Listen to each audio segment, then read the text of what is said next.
Okay. I think that's long enough. Hello. Uh-oh, what's going on with Discord? Discord's being silly and isn't acknowledging me again, is it? Hello, Discord. Work for me, please. One moment. Yep. No, that's definitely working. Discord's being silly. Okay, well, it should be working now. Awesome, fantastic. Hello, good evening. It's Tuesday. It is September 3rd, and I'm back, at least for now. Um, so yeah, uh, let's go ahead and get started. As some of you might see, I have a new Vipo, and I am excited to have this Vipo. It was a gift from Dark Volt, who did an amazing job with it. He apparently had been making this while he was just watching one of the streams, and I am eternally grateful because it's so darn cute, and I love it to death. So, yeah, I'm gonna use this for a little while, and hopefully it'll make y'all as happy as it makes me. But as it looks like, Guilliman is almost done. I've been working on this lad, and you can probably tell I've made a display base with him. I've actually magnetized him onto the display base, and I went ahead and added some ultramarine friends for him to kind of spice it up a little bit, because I was hoping to get some chaos corpses around him to make it look even more epic, but unfortunately wasn't able to find any in time. So instead I painted these guys up really quick in an afternoon and put them on here. And one of the first things I noticed after doing so was that even though they look pretty good, I'm not super happy with the highlights and the shadows on them. They kind of lack the amount of depth and detail that I want to get. So at least for the first part of tonight, I'm going to go ahead and continue to work on them and see if I can give them a little bit more pizzazz to make them look even better. And beyond that, I'm not sure. I've got some Age of Sigmar minis that need to be put together, so that might be my next job. But for right now, this is what I'm working on. I'm actually pretty happy with how the gold turned out on these guys, and I can't wait to see what they're going to look like when I'm done with them. But yeah, check this out. Guilliman is actually magnetized on. Very powerfully, might I add. I might want to not do one of those magnets, because that was quite a doozy. Go ahead and take that one off and see what it's like with only the one. Oh no, that's still pretty strong. That's still pretty strong. I'm okay with that. Hopefully hopefully Mommy Dova will be too, because this is their mini. Yeah, that's still got a pretty strong grip. I don't think we need that second one. So I'm gonna put this back down, dispose of that magnet, and then we'll get started. Over there for now. Guilliman can go over in the corner. And one of the first things I'm going to need to do is mix up some Macragge Blue with probably... I think what I want to do with it actually is a blue-gray. And that should allow me to bring out some more highlights on the armor. Because that's what's really bothering me, is that their armor looks very plain in comparison to a lot of the other detail. And honestly, they stand out a bit too much for my liking against the dull background, the dull base. So I might also go ahead and zhuzh up the display base a little bit. But I've made a huge mistake. And that huge mistake is that I've glued them onto the base, so I can no longer remove them from this. So whatever I do, I'm just going to have to live with, if you know what I mean. But it's okay. I think they make a neat little addition.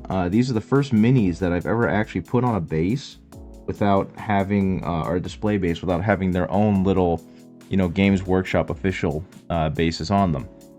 So all I'm going to do right now is do a quick color test to see exactly what this Macragge Blue is going to look like on these completed minis, because I don't want to accidentally go too dark or too light anywhere by immediately adding, you know, a gray to it, which could really wash out the color.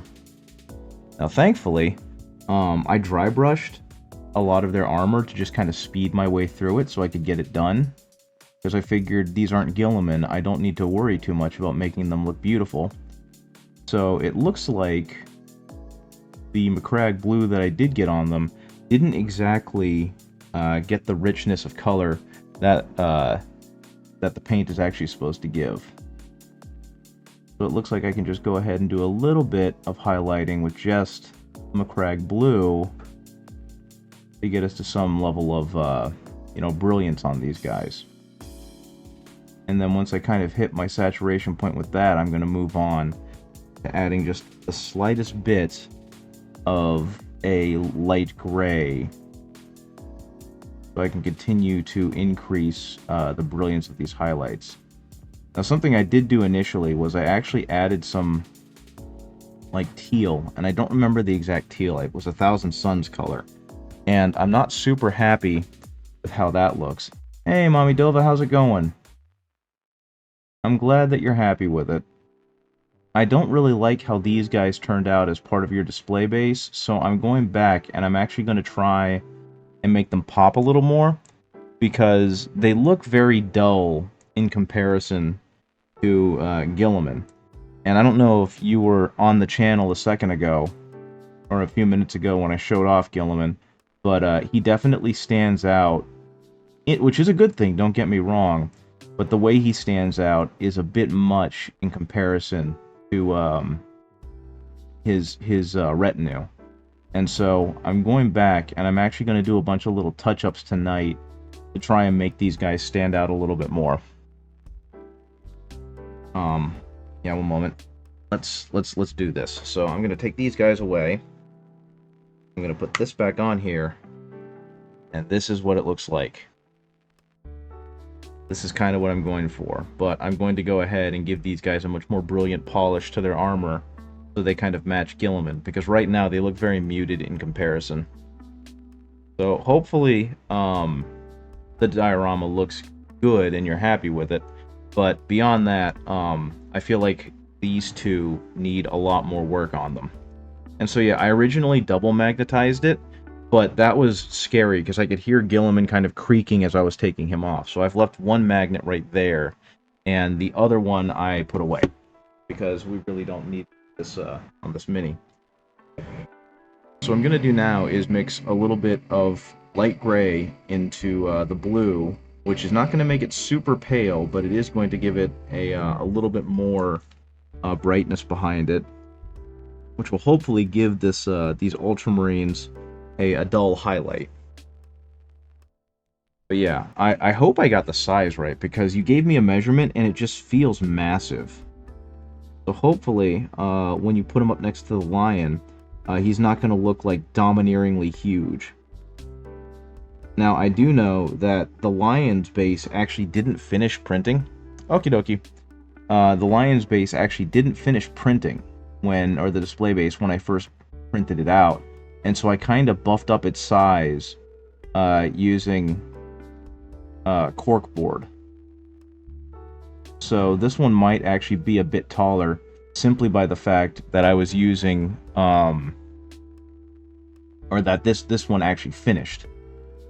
Which, not necessarily a bad thing, but it does mean, especially with Guilliman up on that hill, it is going to stand a little taller than the other one. Okay, so I think what I'm going to do, into have the reflection kind of hit off of this end.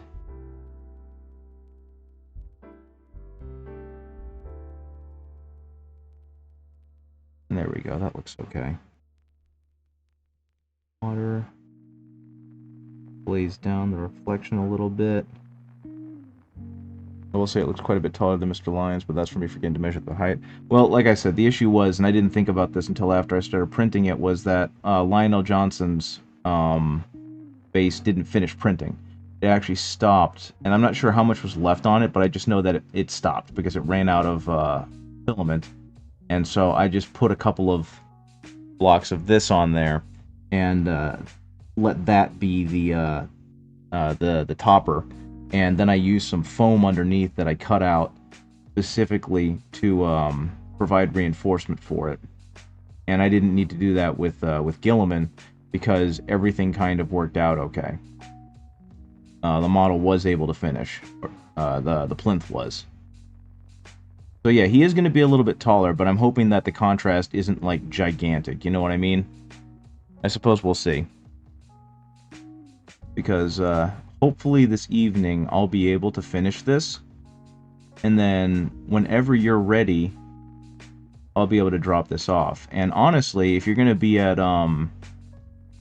the game shop this Friday, I could honestly just bring this to work and bring it with me, since I kind of plan on parking over in that parking lot and then going to work, since it's, I think, like a 10-minute walk to my current job. So I'll just get to display this on my desk all day, and then walk it over to Blade and give it to you around 5 o'clock.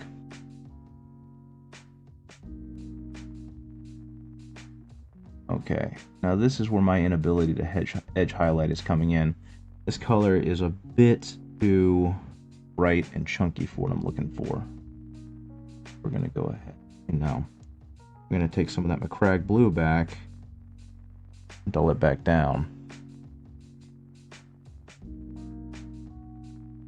But yeah, no matter what you would have done, it probably would have been off, because if you had decreased the height on this, it would have also taken off the height of, like, the trim and then of the base, because of the fact that part of it didn't print properly. So it's going to look okay for what it is.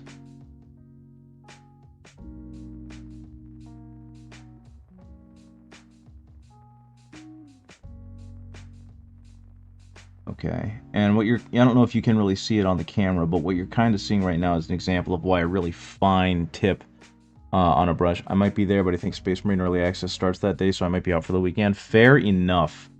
I'm not buying Early Access because that's money I don't have, but I was very tempted to, because that game, I mean, it just continues to look really, really good. And, you know, Focus Entertainment isn't exactly a monolith in the gaming industry. So the fact that it's, you know, garnering such good publicity is definitely a good sign. But yeah, you'll just have to let me know on Thursday. And no, wait a minute. Today is the 3rd, so early access starts on Thursday.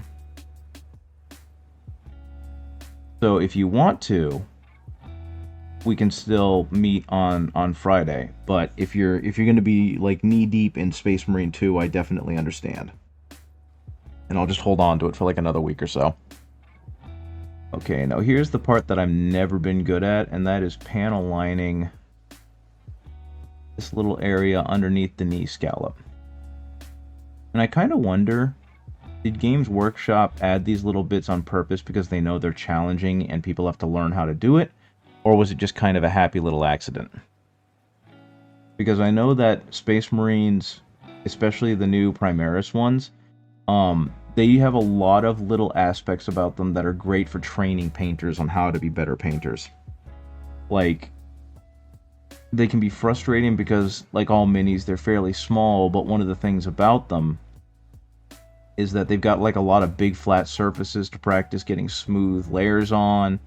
At the same time, if you want to learn to do like volumetric highlighting, they've got a lot of round surfaces, so you can kind of work on that, like what I'm doing right now with this guy's leggies. You've been having fun painting the pig chicken. You can probably do Friday. I forgot it was the 5th and not the 6th for early. Yeah, I don't really know. Like I said, I keep seeing like September 5th as the day, but that September 5th doesn't matter to me because I'm not doing early access as much as I want to. I'm fine with getting it on street release date. But I'm glad you're having fun painting that Lord of Change. I'm forgetting the name of it because I'm focusing on this so much. Because, like I said, I feel like that was a great opportunity for you to learn how to do big models, because you had a good crack at Be'lakor, and you kind of got to learn from what you did with Be'lakor. So having another model to kind of put those techniques into practice definitely felt like the right thing for you. Okay, so that leg is almost done. I'm not liking how the inner part of this blend is going.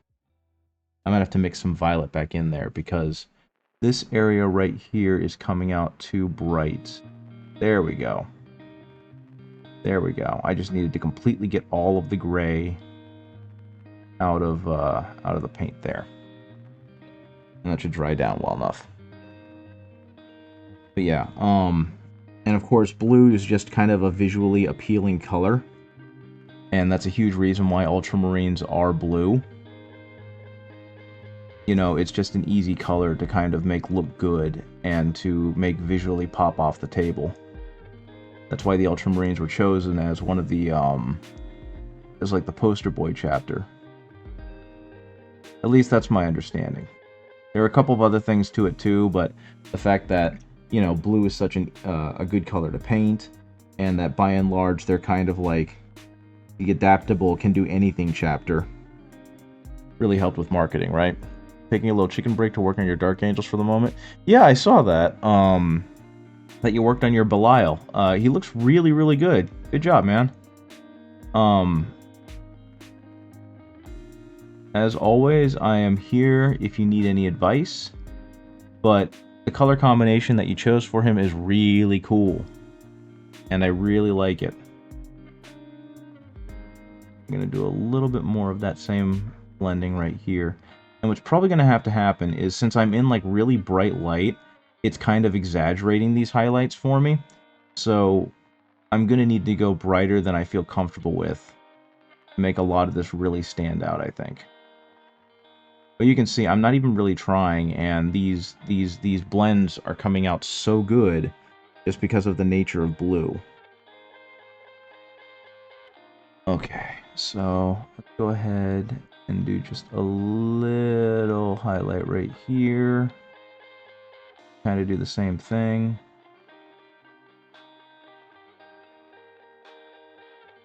And of course, something that actually is helping me a lot more than I thought it would is that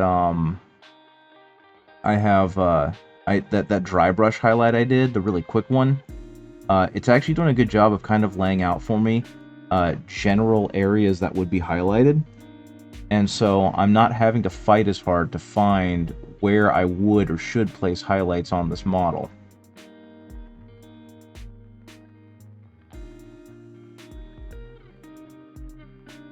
Because they're already halfway baked in there for me. Okay. Just spray some Leadbelcher Prime and then shade and highlight it, and boom, done with the armor. Absolutely fair. That's one thing that makes metallic paint so awesome, is you can do stuff like that. Okay.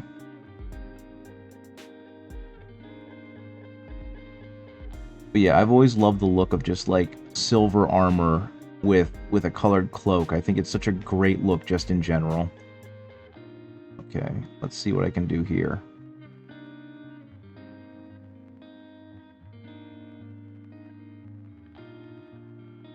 Now that is something you can do if you really want, is you can take like a white color and you can do some highlights on the armor, and that'll make parts of the armor pop. They don't have to be thick white lines or anything, but just little bits, like dry brushing just a little bit of white on the armor, and that'll make it pop in the spots that you want it to pop in. I will also say that gluing these guys to the scenic base might have been a good idea a couple days ago, but right now it's kind of kicking my butt, because I have a very limited way in which I can maneuver them. So I've got to be very careful with where I place them, how I turn them, where I place the brush, in ways that weren't really a problem when I could put them on a single, you know, model holder, painting handle.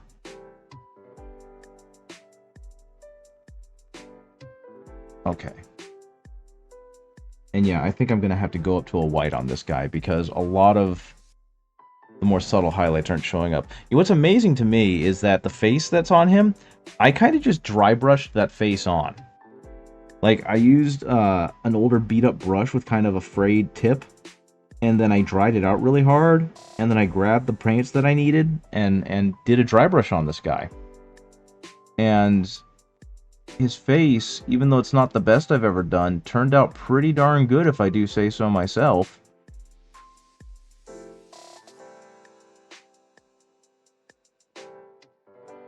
Just another example of how Space Marines have, like, super easy to paint everything. But yeah, I'm pretty darn happy with how he looks. I've been kind of in a weird place where I haven't wanted to paint Space Marines for a while, because it's like I've painted so many of them. But painting these again, or painting these, made me really want to do it again.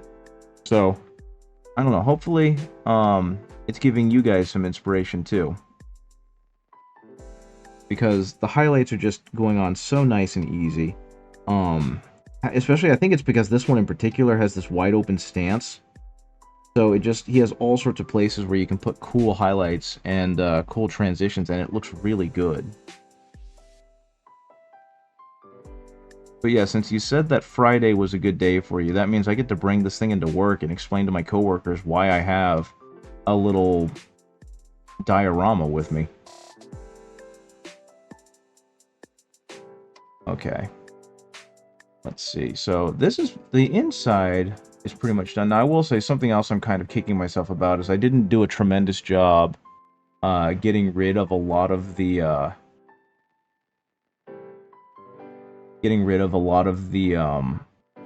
screws still on him. Like, I thought I got it, and I kept finding more after I primed the guy. So like he's got one on his knuckle, or on the back of his hand right there, and it's driving me nuts. But thankfully it's small enough that you can only really notice it when you're up close to the model, like what I'm doing right now. Okay. Now let's see if I can get some of the more difficult angles. I'm not going to do his back, because you're not really going to see much with his back. Most of what you're seeing is up front, so I'm trying to only really hit the front part of him, which is the most dynamic. And the one that's going to get the most visual. This is definitely going to be a display base that you're going to want to look at from one angle only, which is the front angle. So honestly, I should also hit up here.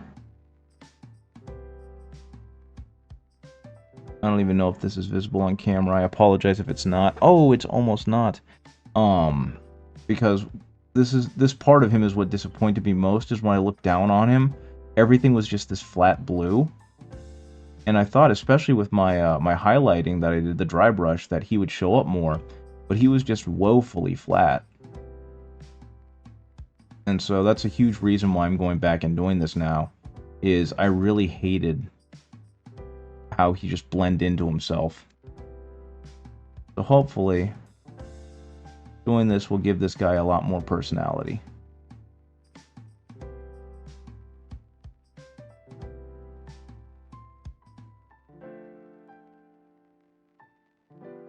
There we go. And yeah, I'm already beginning to see more of his hand, more of his arm, his pointing hand, kind of pop against the rest of the blue. Hey, Beef Kobe. Doing well, thank you. I'm finishing up a display base for a Roboute Guilliman commission I did for a client. How's your evening going?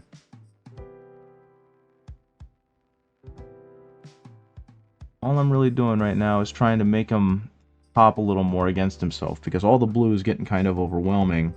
So having just a little bit of a good edge highlight on him will hopefully make his individual, armor parts stand out a little more in a way that they normally don't, because it's just one big swath of blue.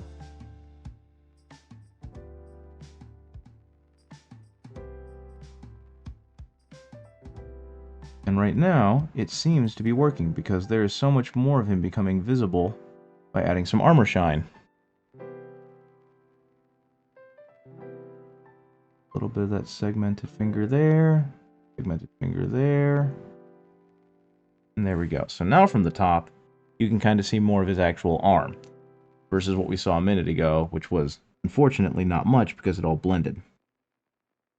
I'm going to try and do something similar here, because his chest plate doesn't have as much separation as I'd like, so I'm just going to add a little bit more gray to the mix and see if I can gently and carefully outline his chest plate a little bit.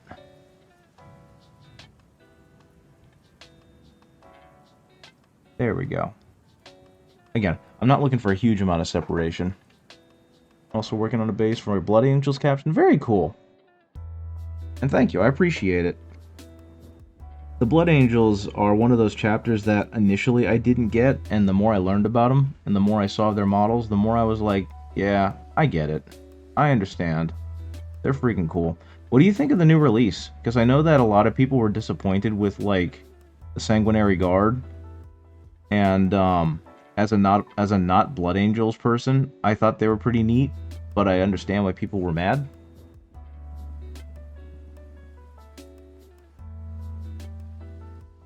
And I also figured, you know, with how they're trying to simplify down everything by making it more complex, that the Furiosa Dreadnought was not coming back, and instead you guys were getting an upgrade sprue for the Brutalis Dreadnought, and that's exactly what they did.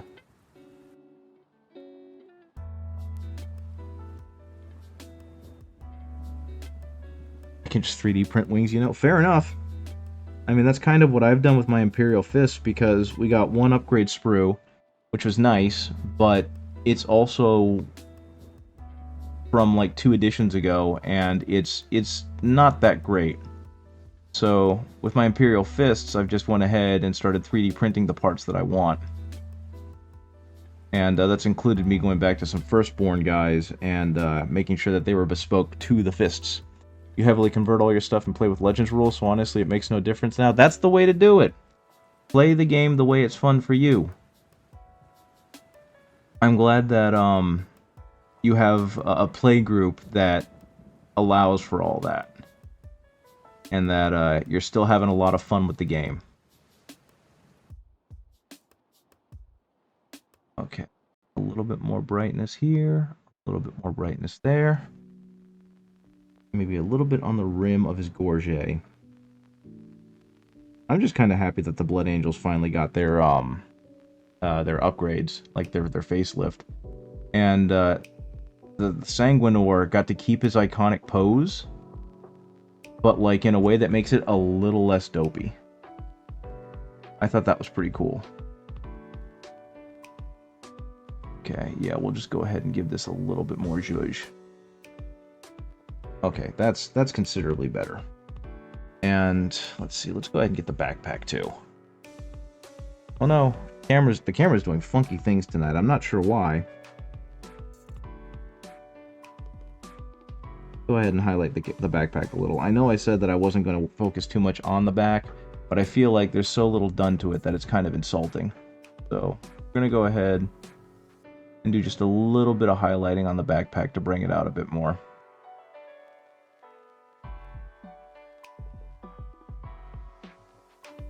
But yeah, the person who commissioned me to do this display base is in chat somewhere right now. I'm pretty sure they're doing like a bunch of spray priming. This is a new army for me anyways. Hadn't had an army for 10, so I settled on these with the new faction focus and stuff.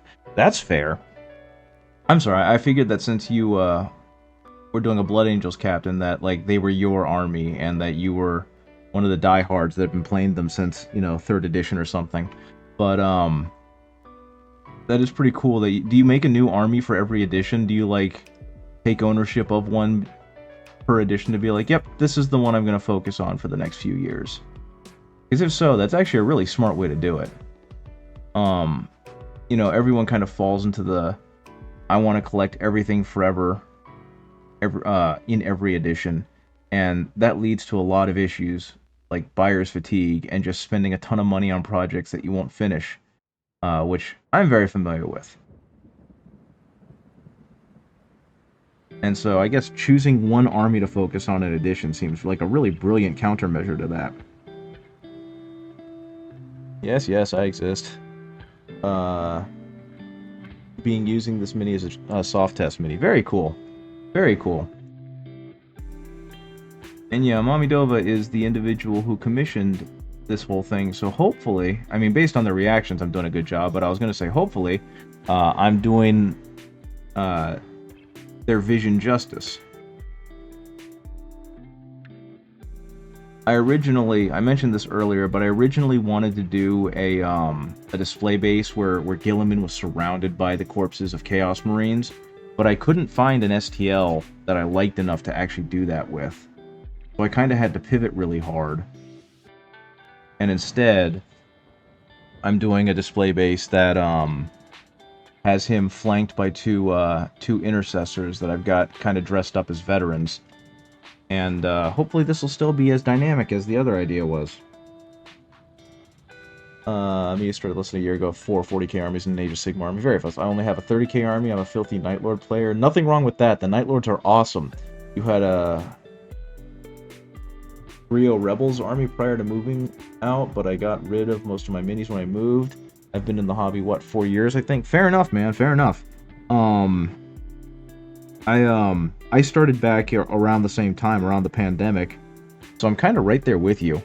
But this game really does kind of catch you by the, or like, really get a hold of you, doesn't it? I was trying to think of a good analogy to that, but could not. So yeah, this game really does kind of grab a hold of you. Because I kind of had the same thing as Grot army. Fair enough. A Grot army would be very interesting to play.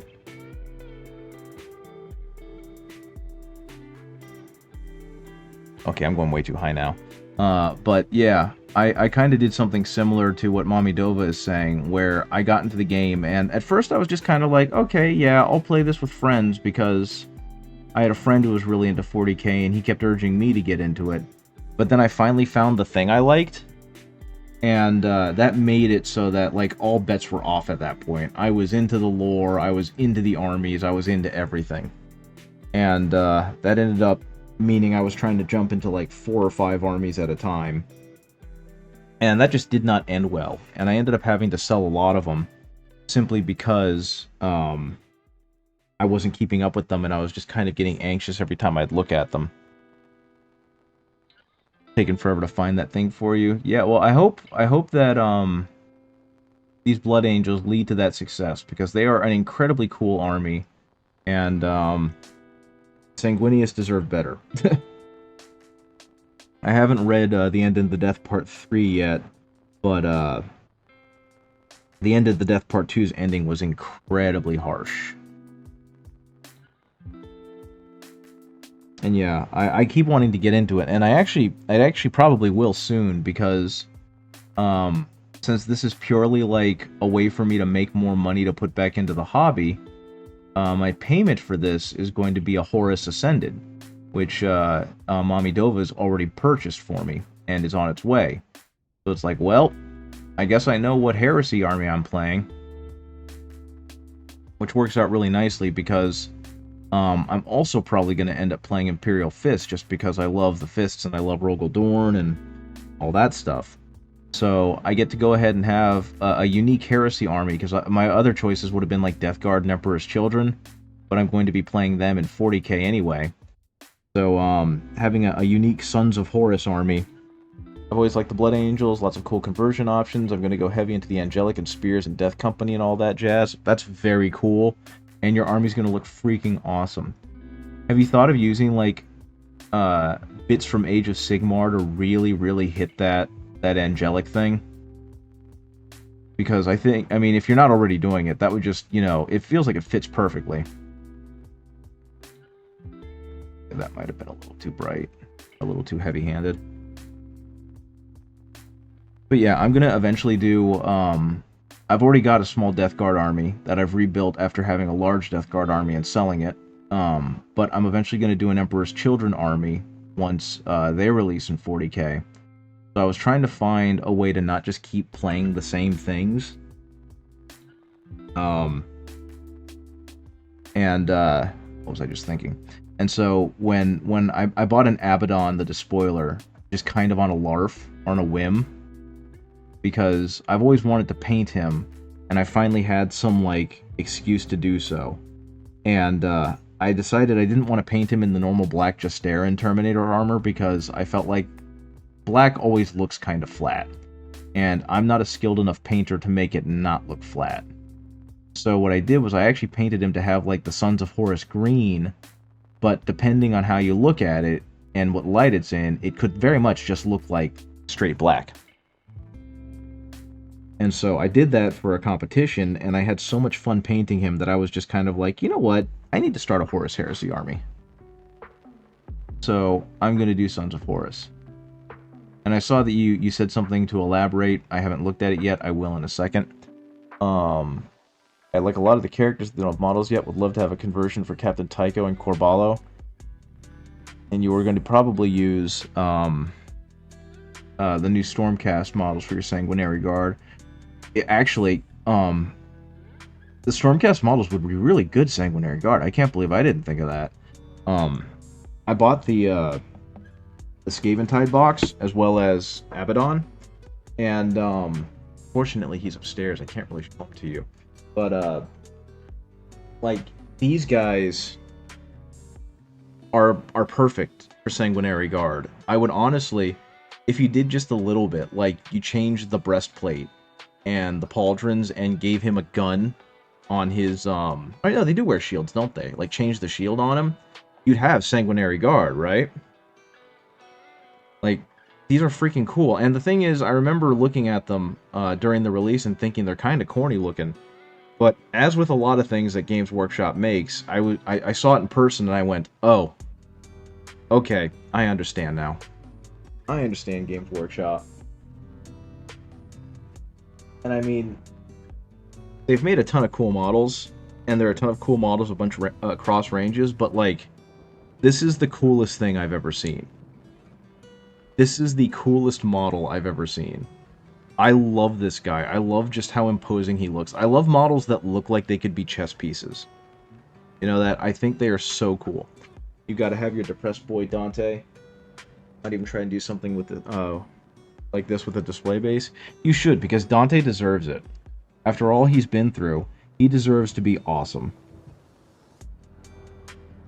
There are really, really cool Dante paint jobs out there, and one of these days I'm going to add mine to that, but today is not that day. I'm focused on too many other things right now. Okay, let's see if I can get this to blend a little better into shadow, because right now it's not doing anything for me. Just making me say it.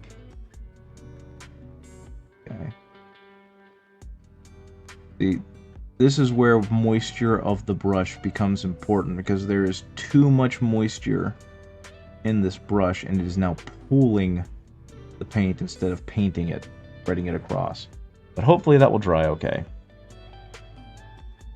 Poor man got impaled 3 times and lived. I know, right? I love the scene where he's supposed to be dying, but then Sanguinius is like, I'm sorry, my son, it is not your time.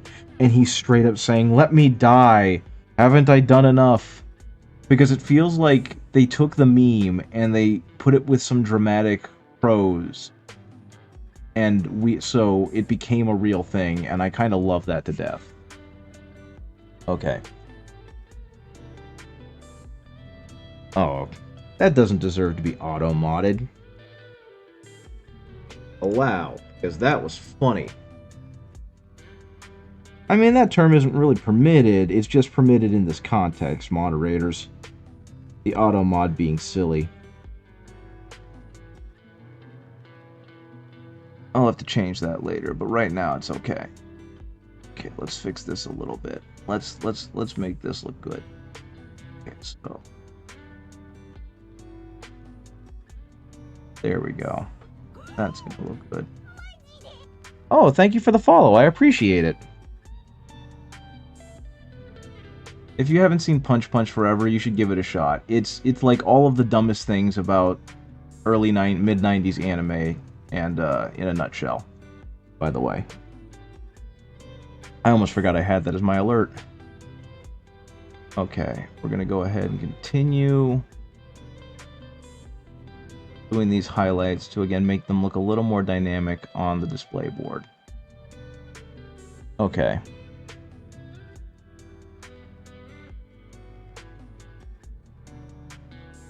Back. So now that arm looks a little bit better. Something else I'm going to need to touch up on is the guns, because the guns look very one note, in a way that I was scared Abaddon was going to look one note if I painted him black, so I'll have to change that up in a second. Because yeah, I'm not sure how well it comes out, but the guns just don't have much pop to them, and that just makes me sad. Because while I'm not super fond of bolt rifles, I still think they deserve to be highlighted. Okay. Actually, what I'm going to do now is do his collar, because that looks like it's a point of focus. So that's going to get all of the attention. And actually, Mommy Dova, if you want a great example, his helmet is actually blue, and I've just slowly built up to a white.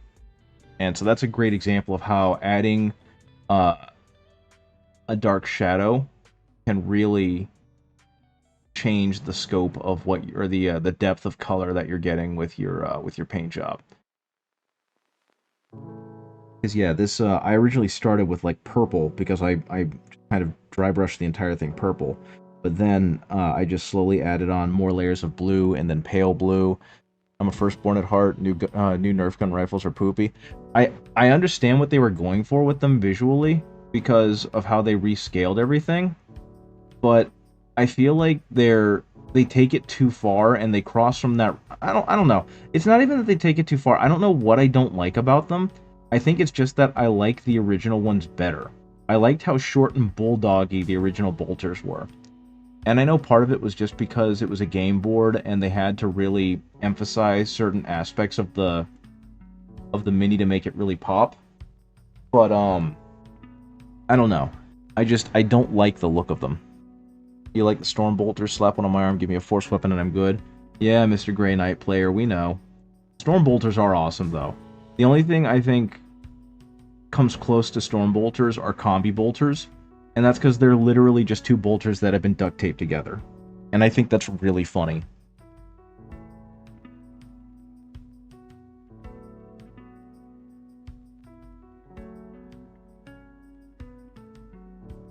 Speaking of, I'm increasingly scared of what the Grey Knight's Codex is going to look like. Because, they managed to dodge the bullet, and they are still their own distinct army. And I have no idea what that's going to mean for them in a year or two. But either way, they're gonna do some damage. Because I doubt that Games Workshop is going to find a way to nerf them so much in their own codex, you know? Okay, that's actually going to look really good. Same thing here. We're going to go ahead and just take Macragge Blue and swipe it across a couple times to get some color familiarity. And now we're going to add back in some of that gray. And I'm going to carefully, inside the area that I just did, add it back in there in smaller amounts to create kind of a layered shadow.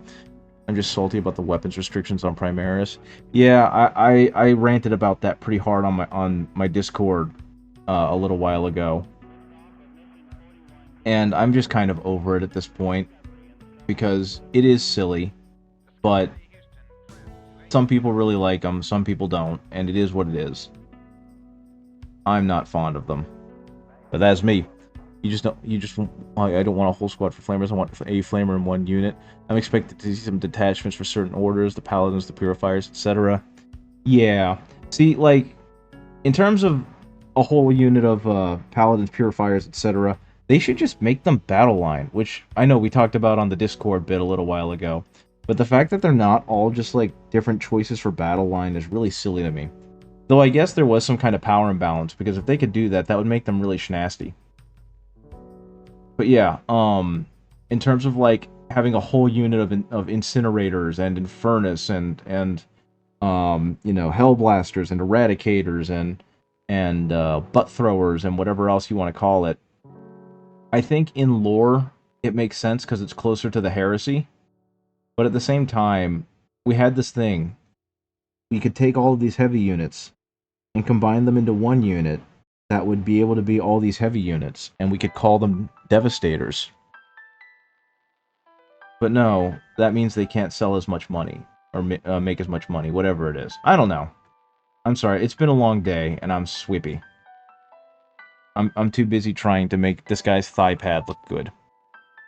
Grey Knights get to be special boys. Yes, they do. I mean, the Grey Knights were admittedly pretty bad for a long time, so if they're doing well, they deserve it. I'm just waiting for the day that, like, the Raven Guard and the Imperial Fists are finally good. Again. And I get to style on everyone. Because the Fists had, like, a brief moment in 8th edition where they were good. And they've been dog water ever since. I don't remember which, I don't know which joke I made, but that's okay. All I know is that, like, founding, or, like, Codex-compliant Space Marines tend to be booty. Okay. Let's see, what else can I do here? I go ahead and hit this. I'm gonna go ahead and hit this. Raven Guard and good in the same sentence. That is true. You want to know something kind of sad on, like, an absolute colossal scale? The Imperial Fists, or some derivation of the Imperial Fists, have been the absolute bottom of the competitive win rate percentages since about, I don't know, a third through 9th edition. Grey Knights are good at one thing, objectives, which is ultimately the best thing in the game. Can't fight worth a damn, can't kill takes, etc. That is true. The Grey Knights are going to get some huge tank unit called, like, the Sanctifier or something. And it's going to be able to do, like, 1,000,000 points of damage to enemy models. But only if they have, like, a strength of 8 or better. Mark my words. Y'all are going to get some big stupid tank. We have like 3 must-run units, and everything else is just mediocre. I mean, that also is the same with a lot of armies, though, right? Most armies are like, here are the 3 best units of your army. Build around it with this chaff so they can survive long enough to be the best unit in your army. And win you the game. I mean, Space Marines are kind of their own beast, and they have 1,000,000 units for everything, so of course, they're going to be good at a lot of different things and have a lot more of those units, but, like, I kind of feel like most other armies have their 1 silver bullet and their 1 good unit to build their army around, and that's it. Okay.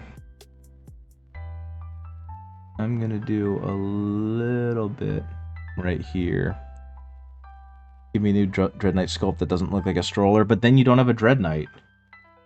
A huge part of the Dread Knight is the fact that it looks like a baby carrier. So I think what's going to happen is they're going to give it a more dynamic pose. They're going to re-release the Dread Knight and give it a more dynamic pose. Okay. So I think that's about gooder. I think the only issue I have now... Oh, no, I do want to get the bolters. Damn. I was going to say, the Sergeant's red helmet is kind of making me sad, because it even though there are layers to it, it doesn't have the edge highlighting. You play for fluff, like I'm playing Blood Angels, everyone else is going to have a chainsword. Everyone that should have a chainsword is having a chainsword. It will just be a Redemptor with a sword. Yeah, that is true. And yeah, the baby carrier is fine. Anyone who unironically hates the baby carrier is wrong. The baby carrier is a cool piece of, like, weird 40k. And yeah, I kind of agree with the play for fluff thing. While there is, like, competition and competitive and whatnot, I tried to get into that, and it was just so exhausting, and I didn't have fun.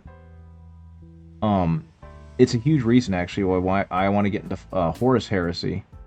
Is because my understanding is that Horus Heresy is a lot more forgiving on like, trying to be a competitive game, and is more about being a fun simulation of fighting in the Heresy. And that just interests me so much more than trying to fight for objectives and play 40k the way 40k is supposed to be played. Dark Angels are my fluff army with 15 Knights and the Lion. Bam. Exactly. I love the baby carrier as a concept because Aliens. Yeah, the fact that it's essentially the cargo hauler from Aliens is definitely cool.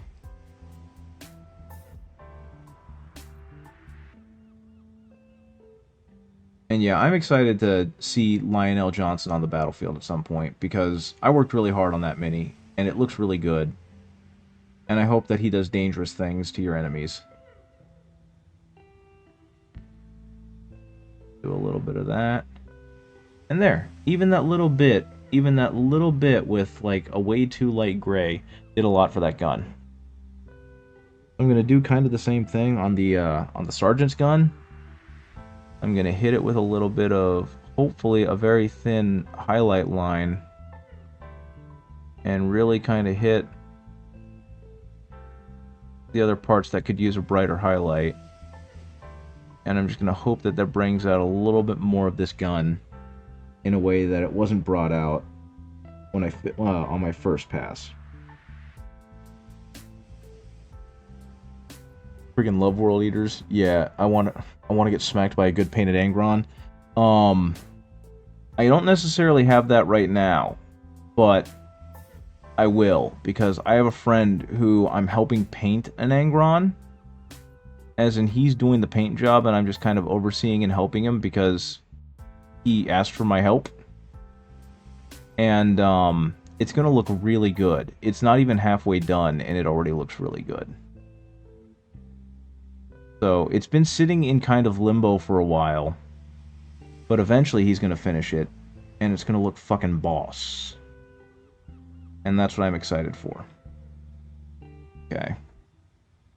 Get a little bit of the shine on his... For that. Let's do this side too. I'm amazed at how bright this gray is coming up.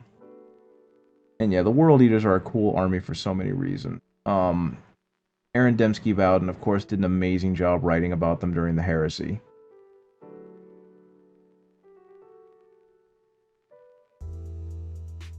And they're just really good whenever they show up.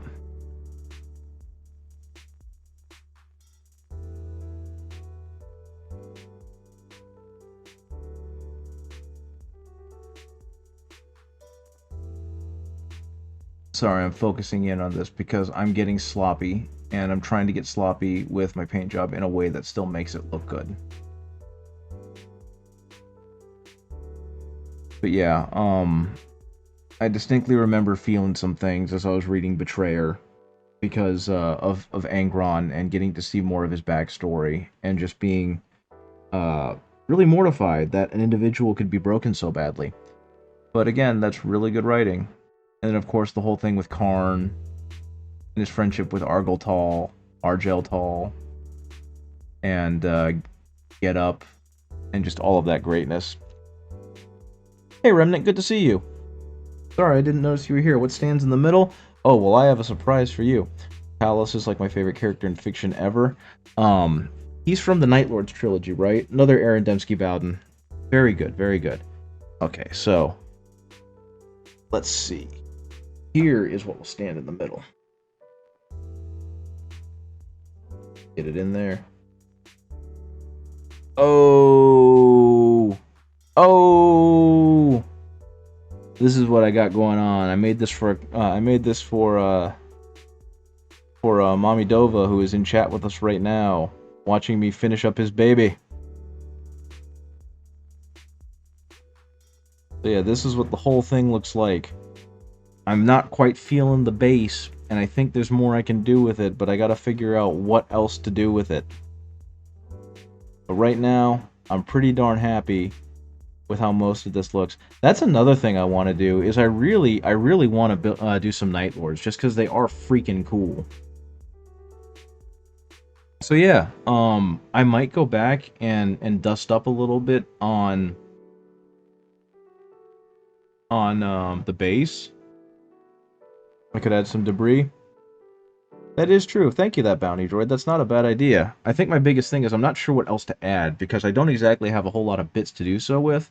I tried to do some I mean, you can see I tried to do some on here, but it all kind of blended in once I started painting in on it, and I don't want to make things too vibrant, because that's going to take away from, you know, the fact that it's a battlefield. But I might be able to add some more rocks and rubble, because I kind of skimped on those since I'm running low.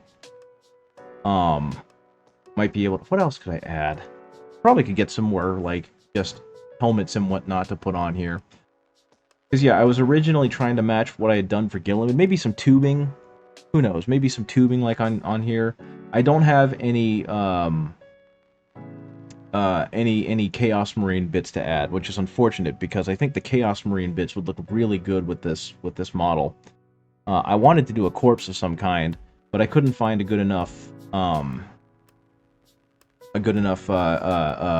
print to do that with. But yeah, he's got the OSL behind both legs. Got the OSL on the shoulder from the Burning Blade. I'm pretty happy with this guy.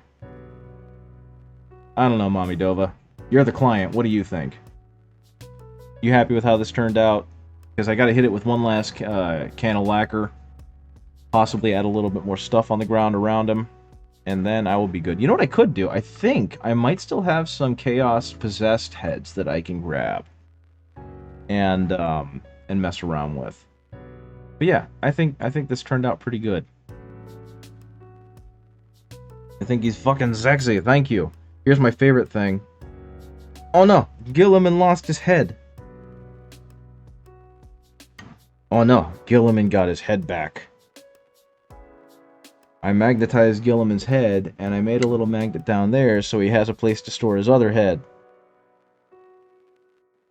So unfortunately, I didn't quite do what I did with the lion, where I made him a little box to hold on to his other alternate heads, but Guilliman definitely has swappable heads.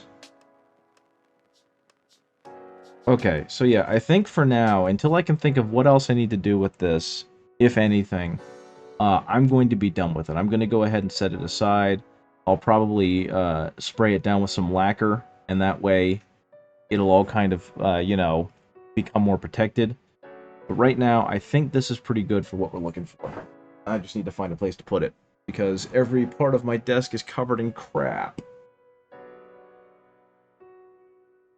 That's all garbage. At some point I need to finish that work. Skaven time? Potentially. Actually, that's not a bad idea. I do have some that I can paint. One thing I am going to do is, gosh, where'd it go? I want to, no, do I not have it on here? Did I get rid of it? Window capture.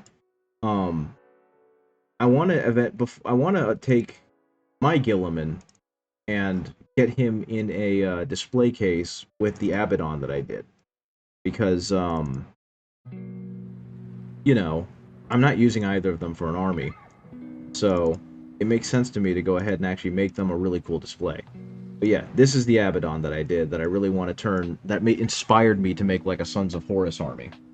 So, eventually, once I get Horus ascended, even though I'm probably not going to use him much, I'm going to go ahead and start building myself a Sons of Horus 30k Age of Darkness, whatever you want to call it, army. And I'm going to have a lot of fun doing that because those are really cool characters. And I'm going to try and copy this paint scheme to allow that to happen. And I'm also going to have to find a way to do like a speed one. You're going to do the old Sons of Horus? Oh, thank you, Jomies. Appreciate it. I'm going to do the Sons of Horus green. I'm not going to make them Luna Wolves. I had a lot of fun painting. Could do a chili dog army. Oh my goodness, I could do a chili dog army. That'd be really funny. I could do a Space Marine army with like the symbol for chili dog. Okay. Yeah, thank you for the follow. What I am going to do right now, I think, is I'm going to do this little rat bastard right here.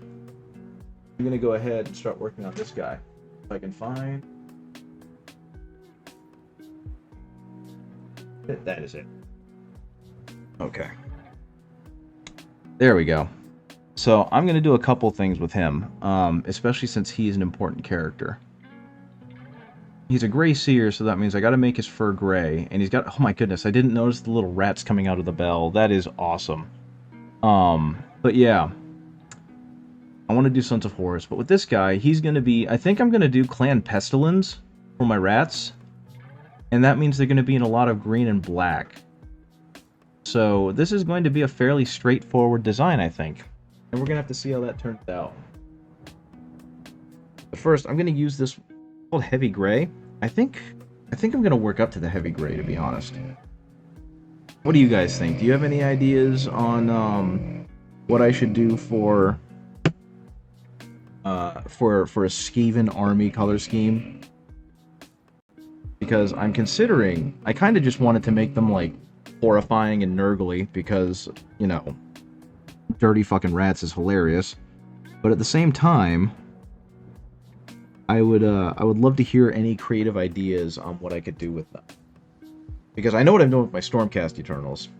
Like blue with rusty metals. I would go blue, but I'm actually going to be making my my Stormcast Eternals blue. because I really like a character from Final Fantasy Tactics. And when I was doing my Sisters of Battle, I was like, what color scheme am I going to use? What color scheme am I going to use? And I couldn't think of anything, so I just made them, you know, the basic one, the red and the black.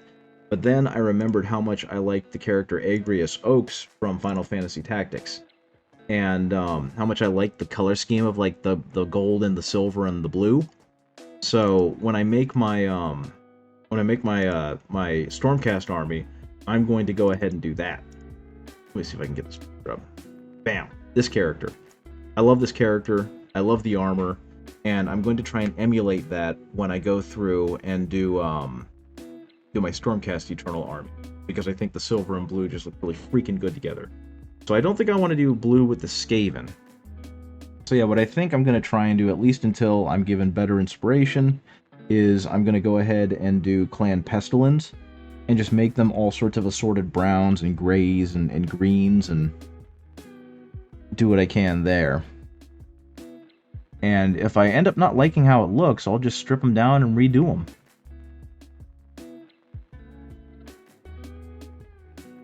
But right now, I am excited to paint these little rat boys.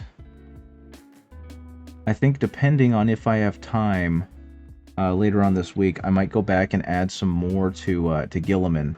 But for right now, Guilliman is done. He's sitting in the completed pile. So even though this is black, I'm putting another black on it because it's slightly different color. And when I blend, I'll be able to mix it back in with the dark gray.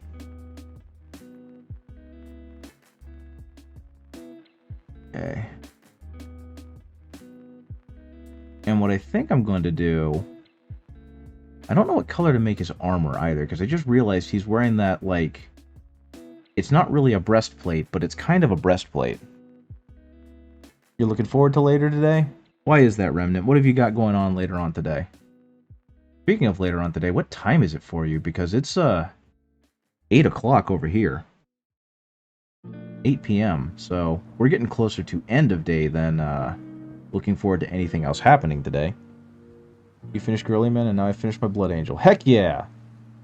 It's 2:11 a.m. If the post doesn't get delayed, you'll receive your order. Wow. You're either up really early or really late, depending on when you went to bed, and I appreciate you deciding to spend that time here. Hopefully, you're still getting some healthy sleep. Okay. That in, get a little bit more of that black over here. Dab it over here. There we go. So this entire thing, I'm going to eventually build up to like a dirty gray, and that shawl he's got over him is going to be the thing that's kind of that awful, almost nurgly green. You have to get up in 4 hours to get ready for uni, but I've slept most of the day because I've mended a 4-day flu. Holy mackerel. Well, I'm glad you're feeling better. I can definitely understand, though, because when I had COVID a couple years ago, that was definitely how I felt. I was sleeping most of the day, and I was wide awake in the evening because I had spent most of the day sleeping. So it just became a thing of, like, my sleep time is all screwy. And I definitely remember it really sucking because I got back to work, and for the first week back, all I could do was, like, sit at my desk and feel miserable because I didn't have any strength to do anything else. You ordered a Bane Blade! Oh, that's cool. Congratulations. Bane Blades are freaking awesome. At some point, I want to do an Imperial Guard army. When you get that Bane Blade, you got to take pictures, and you got to put them on the Discord. I want to see what that Bane Blade ends up looking like. It'll complete your 2,000 point army. Were you posting? Was it you who was posting your guard army earlier in the Discord, and you had like 2 other Bane Blades? Because that's amazing. Okay. Will be good? Probably not. Will I care? Definitely not. I mean, it'll be good because it's yours. Yeah, someone else was posting in the channel Discord their collection of Bane Blades. You only started on guard about 2 to 3 months ago. That's absolutely fair. Um, hopefully you're having fun with it, because guard is freaking awesome. I really want to start a guard army, but that whole financial thing is preventing me from doing so. And just the fact that, painting is a huge time sink. And so I've already got a bunch of armies that I'm trying to paint up. Trying to paint up another one just seems like absolute insanity. But yeah, I actually, because I subscribe to Station Forge, and I'm one of their patrons, I have a whole ton of Imperial Guard proxies I can use. And so I'm not going to be able to have, like, a legitimate Bane Blade, but I'm going to use the one that Station Forge made. And I know that they've got some issues with scaling because they're clearly not trying to be 40k, they're trying to be 40k adjacent, but I hope it turns out okay. They also have, like, corrupted / traitor guard versions, which are very Nurgle inspired and Darktide inspired. So I'm excited to print some of those guys out. And eventually have, like, a traitor guard army made up of, or like an Astra Militarum army, Codex compliant, all that crap, but entirely made up of traitor guard. Okay, I'm mixing in some of this black with this heavy gray, which is kind of like a Death Guard green almost. You enjoy painting them, you're slow at painting them, so right now you've just assembled everything so you can at least play with them at your because your LGS doesn't care if they're fully painted. Yeah, I understand why some people get pissy about the armies not being painted, but it's like, that's a huge time commitment to ask of someone before you're letting them play a game. If they're still kind of like, if they're just excited to have their army and they want to play a game, let them play the freaking game, you know? I'm really happy that our local game store doesn't seem to be very elitist when it comes to doing anything. The only thing I've really... Uh-oh, camera froze. No, it didn't. Especially when you have Uni to take care of as well. Exactly, right? Like, it just feels very tone deaf to enforce that. Like, I guess I get it for tournaments because it's part of the official tournament rules, but in every other way, it's just like, calm down. It's a game. Let people have fun with their game.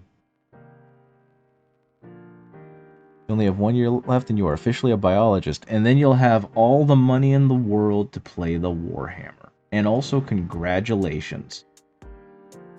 That's awesome. You'll have all the money, but none of the time.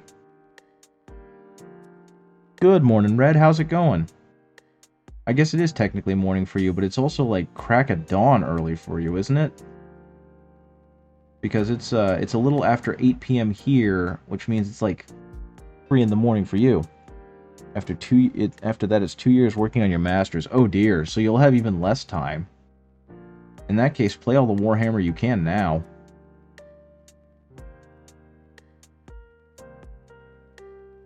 Okay.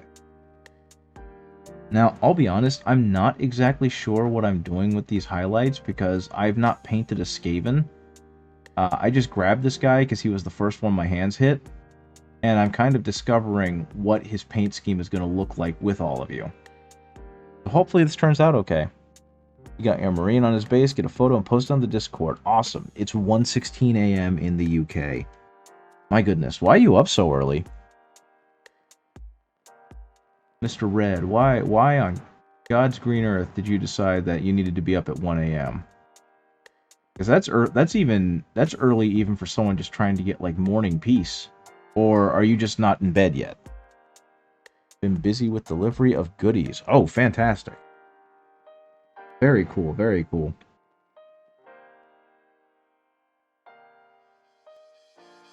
Okay. Now here comes the difficult part, at least for me, is trying to figure out where to place the highlights, because we're getting away from shadow colors, and we've started to get into like the actual highlight colors that are going to need to show up on the guy.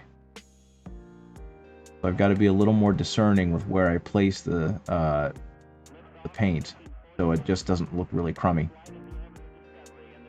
Okay. There we go. And there's going to be several more layers of color on top of this. This is not the brightest point. Though I honestly think this is not making a very bad midtone, so I might just use the unmixed version of this heavy gray as the highlight color. Okie dokie. So what kind of delivery goodies, what kind of stuff have you been busy with, if you don't mind sharing? As I frantically try to decide whether I want this to be the mid-tone or not. But right now, it's looking pretty good. But it also kind of looks... Malifaux, Bushido today, tomorrow paints and Old World Dwarves arrive. Oh my goodness. You got a lot of fun stuff coming your way. Let's see if I can do a little bit more blending, because right now this looks a wee bit sloppy. We've got this black underneath, and unfortunately, because of the roughness of the brush, it's very obviously not painted, as opposed to just being kind of transitioned into a darker color. I'm just going to do that, flip the model around. There we go. Now it just looks like it's a little darker down. Malifaux was a game that I really wanted to get into, but again, money is a thing, and I don't have enough. So getting into Malifaux just seemed like a crazy idea. That just seemed like way too much more time and money commitment than I had. And honestly, just didn't really have anyone to play with. I've mentioned it before, but I was definitely the most economically flexible of all my friends. So trying to convince them to get into yet another game after convincing them to get into Warhammer seemed like a bad idea.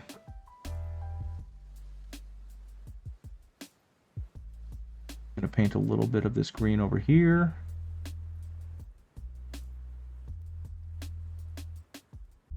It is cheaper than 40k, but when I want to play 40k and I want to do other thing, I can only afford 40k, you know what I mean? Like, I have this problem. There's a Mexican restaurant near where I live, and they have a 3-pound burrito challenge. And I've beaten the 3-pound burrito challenge enough times to say that, you know, I've asserted myself, my dominance, and I know that I can do it. But the problem is the burrito is also really good. And so every time I go to that restaurant, which admittedly has not been in a while, anytime that I don't get the burrito is a lost opportunity to have had the burrito. And the correct answer is, but Benry Paints, there's plenty of cheaper food there, and they made it, so it has to be good, right? And the answer to that is yes, but I like the burrito. And while I'd love to have other food, the burrito is the thing I want. You were thinking of going there, the faction I chose, the add-on packs I want are all out of stock from everyone I go to. That's the worst part about Malifaux to me too, is that because it is a smaller game, the supplies are more limited. And Mommy Dova, you should get the 3-pound burrito and cry, because A, it's delicious, and B, you probably aren't going to be able to finish it. Though also, to be honest, with your current job, and the way it's probably burning through your metabolism, you might be able to dust that thing off no problem. Because it's a really good burrito, and you're going to eat it, and then you're going to be almost done with it before you realize anything happened. Because that's how I am every time I eat the darn thing. I think nowadays it might just kill me. Like, I won't even make it to the point of, oh, I don't feel good. I'll just be dead.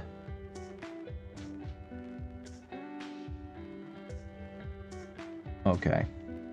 This is a dumb little trick that I use to try and only hit the high points and figure out where the highlights are. When I'm painting, especially with a smaller brush, instead of trying to hit it with like a tip, I'll just drag it across a model and see where it decides the high points of the model are. And generally that works pretty okay as like a goofy version of the dry brush.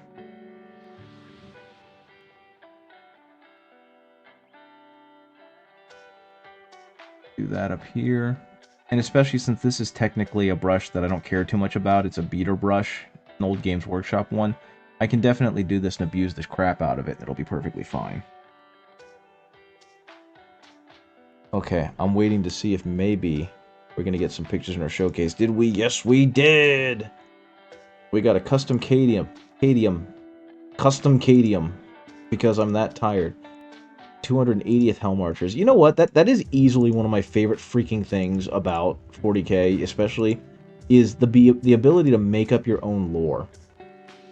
You've thrown 2 pics of your most recent models, not to the level of your girly man, but still. I just saw them, and I think they're amazing. Those look really, really cool. Like, look at that guy. Look at how freaking good that looks. And like you said on your thing, it's... Let me go back to it. Where'd it go? Where'd it go? Where'd it go? Where's Discord? The 280th Helm Archers. I love being able to name regiments and just make them, you know, your own. Oh no, my mic went dead again. I didn't mute myself, did I? Turn on microphone. Turn on microphone. Okay, microphone is on, but I'm still not talking. That's so weird. No, that's all good. I don't know what's going on with my avatar, so, or my little dude, but that's okay. But yeah, I mean, look at this model. It's freaking cool. Look at this model. It's freaking cool. I love the texturing you got on that cloth. It looks kind of like you did a dry brush over it. And so you got kind of that powdery effect, and I always think that looks fantastic on cloth. And that sniper las, that long shot las, or whatever it's called, I don't recall, looks amazing. Okay, what else do we have in here? You found your Terminator scheme. Heck yeah! Let's open that up. Let's open that in browser. We got another one coming in. Look at the lad. Terminators are so freaking cool. That's such a good look. That's such a good look. I love the two-tone on the wings, dude. The gold rim and then the red feathers. The only thing I might do to really make it pop is paint the belt buckle gold. Everything else about this color scheme slaps so hard. Maybe the Stormbolter, paint it the same like maroon red that you've got the Pauldron and the Power Fist. But this is such a good combination of things. What a cool freaking scheme. You did that intentionally as it would fit hiding in the rubble. Yeah, it looks great. You guys did a freaking good job. Okay. Oh, I love looking at models. I love looking at other paintscapes because I don't consider myself too Blood Angel with eyes. Blood Angel with eyes. Let's go. Oh my god, that's really freaking cool. The blood around his mouth. That looks so good. One moment, one more. I got it zoomed in. Bam! Wait. No bam? Okay, there we go. Decided to be me. Okay, you guys aren't ready for this. Bam! Look at that. Look at how good that looks. I can't do eye placement to save my life. That looks fantastic. And you even got the checker marks on the shield. Good lord. I'm always scared to do that because it always looks like dog water when I do, but that looks fantastic. Look at that whole thing. I love the basing job you did. I need to buy some of those skulls and stuff so I can have more cool stuff to go with it. But yeah, look at that. And see, that's my biggest... I think that's one of my biggest issues is just that I have a hard time with basing. I also love this energy sword. I love that energy sword. It looks like you did a dark coat of a color and then you dry... I don't know if that's you being really careful. That's not a dry brush. That's you actually panel lining that stuff, isn't it? That's freaking impressive. I can't do that. My hands aren't steady enough for that. I also love that he's like checking out his wrist communicator and whatnot. Is just like, what time is it? It's blood o'clock. And you've got the little banner over his head, the Iron Halo. I think whoever decided that Space Marines don't need ridiculous things hovering over their head on their backpacks, whoever decided that needs to be fired. Because banners and Iron Halos and symbols, it all looks so good. And also, the weathering job you did. Like, I just noticed it on the knee, on the shoulder, or on the shin. See, that stuff I'm not very good with. That stuff I want to get better with. Another good picture of him. You actually got the eyes really close, too. Like I said, I can't do eyes to save my life, so the fact that you got so close with that is amazing to me. He's taking a selfie. He's checking his teeth. I like a base all my HQs with extra mile. It's a white dry brush with contrast. It looks really good. You did a really good job. That's freaking awesome. Oh, man.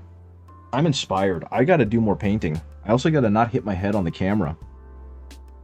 Hitting my head on the camera is a bad idea.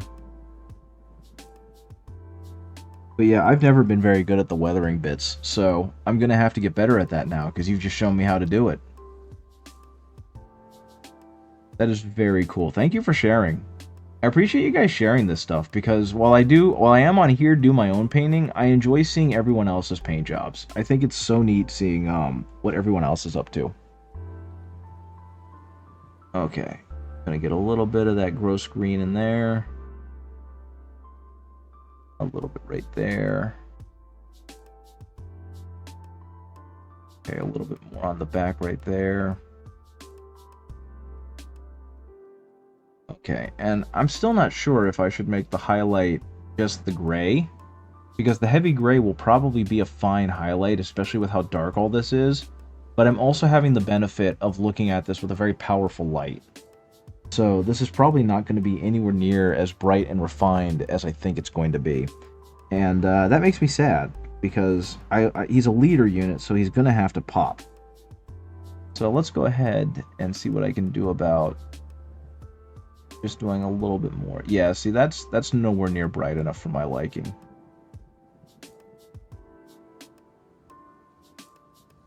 You can barely see it as a quote-unquote highlight color.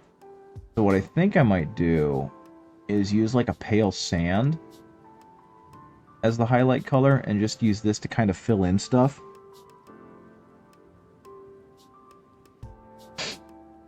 And hopefully all of that will look really good together. Or maybe a lime green would do it. I'm not exactly sure.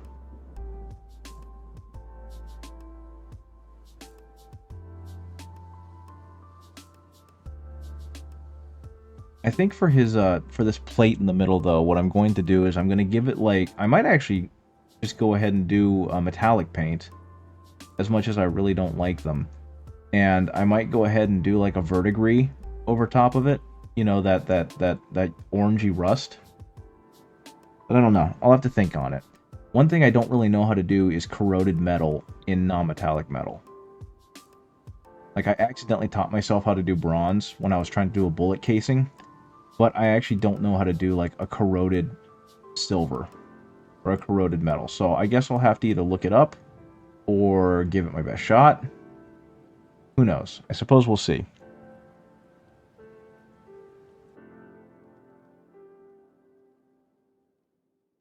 But yeah, I know very little about Age of Sigmar and Warhammer Fantasy. The only real information I've gotten from it is I watched the first episode of Adeptus Ridiculous's swerve into Warhammer Fantasy with the Skaven. And I had already liked the Skaven and thought they were pretty neat, but watching DK talk about them and just how freaking awful they are really convinced me that I needed to have a Skaven army. Because they're like all of the worst parts of all of the worst armies of 40k thrown into one army, and I really vibe with that. You just love the minis? Yeah, I love the fact that it feels like the creative team at Age of Sigmar, it seems like they were just told, go crazy, have fun, do the most ridiculous shit you can come up with. And I just think that's super neat, and I hope that they continue, and I hope that it inspires, if they're different people, of course, it inspires the Warhammer 40k sculptors and character designers to go even harder. Because some of their sculpts are knockouts, right? Some of their sculpts are absolutely amazing, but others just feel like they're being forced to stick too close to they're sticking too close to tradition because they don't want to alienate part of the fan base. And I feel like they should be more fearless. They should try and be more fearless. You've got a captive audience, they're going to buy it because you've got mechanics and rules attached to it. So go crazy, go hard, do the things that people are going to remember.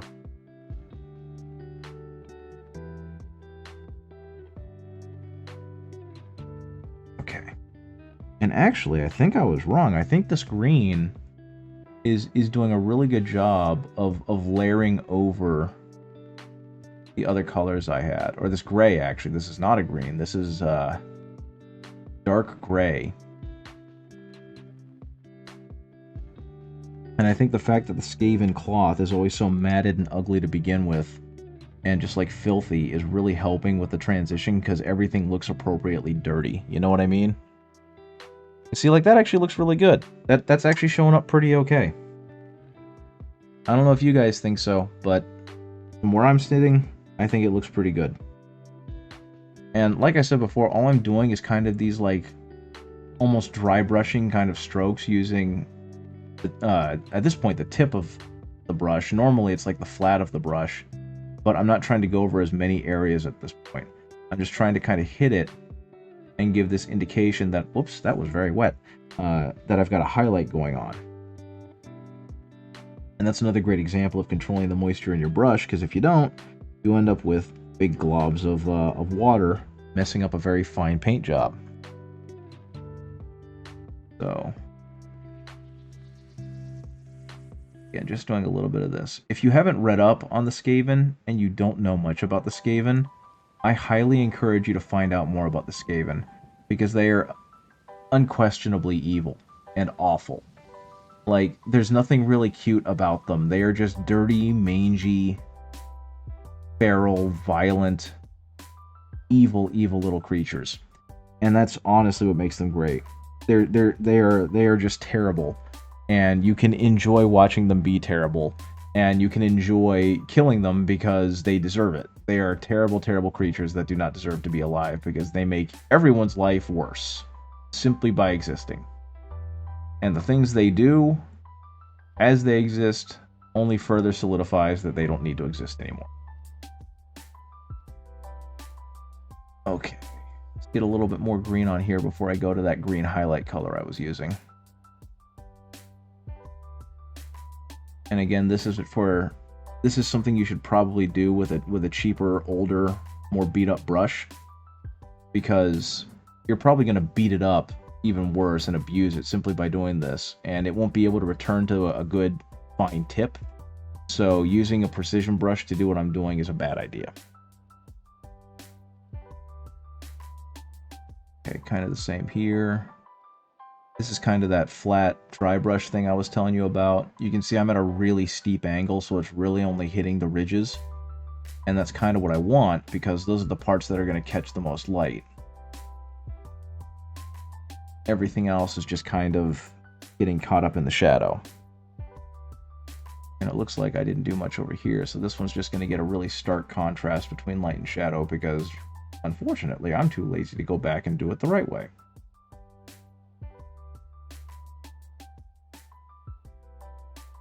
Let's see what we got.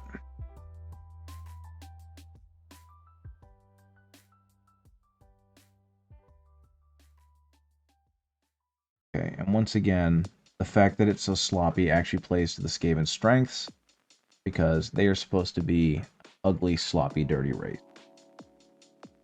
And that looks like I've got the lower part of the robe set up.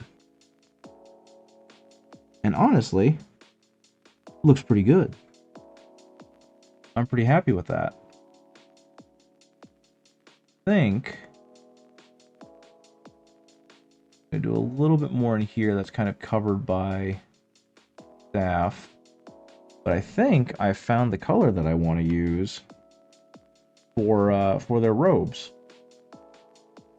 Because this looks like a pretty darn good, just kind of rotten green. And what I think I'm actually going to do on the top part is I'm going to go ahead and do like a brown. And so it's just going to be this dirty, nasty, dark brown that kind of builds up into a less dirty, nasty, dark brown. Okay, and actually, yeah, let's go ahead and hit this with the bright stuff, because these are starting to get high. This is the highlight layer, where I'm not trying to be as all-consuming or as all-covering as I am with the other layer. But yeah, the contrast of light and dark on this is really helping with what's normally a fairly dark gray look like a much brighter highlight gray. I have not, I mean, you can look at my palette. I haven't added anything to the paint. It's just the unfiltered gray. And that's pretty neat. Now, hopefully what it'll do is it'll dry down a little darker, and that will kind of curtail it from looking like a lime green. It already looks like it's trying to do, so that's a good sign.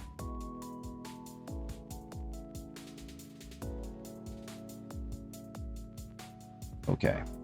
This Grey Seer's main robe looks to be about done-ish. And now I can go ahead and do that shawl he's got over his neck. I'm actually just going to use, this is a flat brown. I'm going to add that with some black, and then I'm going to work it back up to the mid-tone color of the flat brown. So, for those who don't know, I have a vortex mixer, and honestly, it's one of the best things that I've ever purchased. It makes it so that mixing the paint is so much easier. If you have an agitator ball in your paint dropper, or in your paint tube, whatever you're using, and you have a vortex mixer, you've made life considerably easier on yourself, because it really does a good job of mixing up your paint and making it come out with a much nicer consistency. Okay, this is just that flat brown mixed in with a black, which is just a Vallejo black. And I'm not going to worry too much about getting it in the deepest shadows, but I'm also not going to be too upset. For you, pick up one of the Night Lords. Oh boy, I'll look at that in a second, right after I finish this last little segment, since I just started it. I can't wait to see the Night Lords, because they're another one that I originally thought was goofy looking, until I actually started reading about them. And while I still don't really like them narratively, I still think they're cool. Oh, there's some good stuff.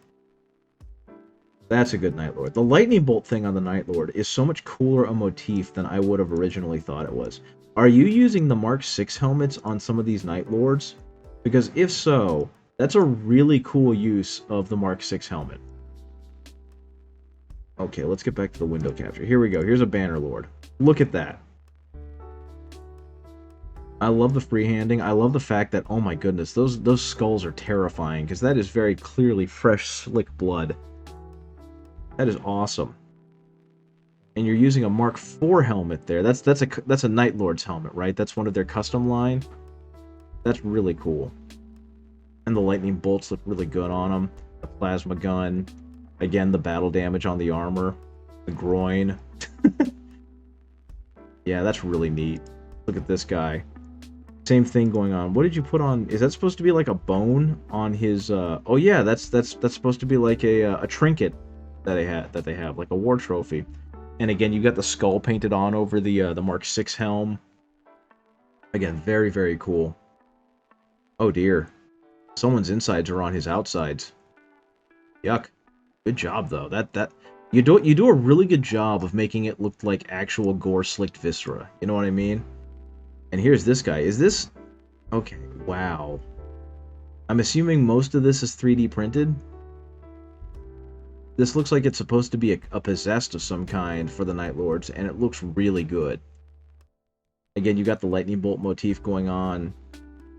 Yeah, I love your Tyranny, dude. I wish I could do it. That was a test print, so it was rushed. But it still looks good, though. And that's awesome.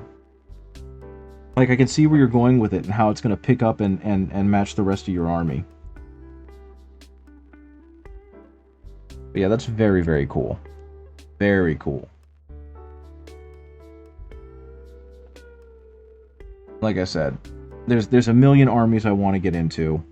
I kind of want to get the Night Lord's Kill Team box, because I've realized that if I can paint a little bit of something, that'll kind of, like, sate my thirst or my hunger to paint them for a while.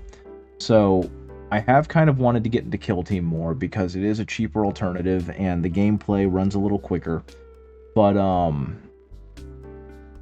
being able to just paint up the Night Lord's Kill Team would probably make me pretty happy, versus having to try and like make an entire Night Lord's army. That's the leader of their Raptor squad, and that is Lucarifus from the Night Lords trilogy. Very neat. So it's based off of a character from that amazing book that amazing series of books that Aaron Dembski Bowden did. That's super cool.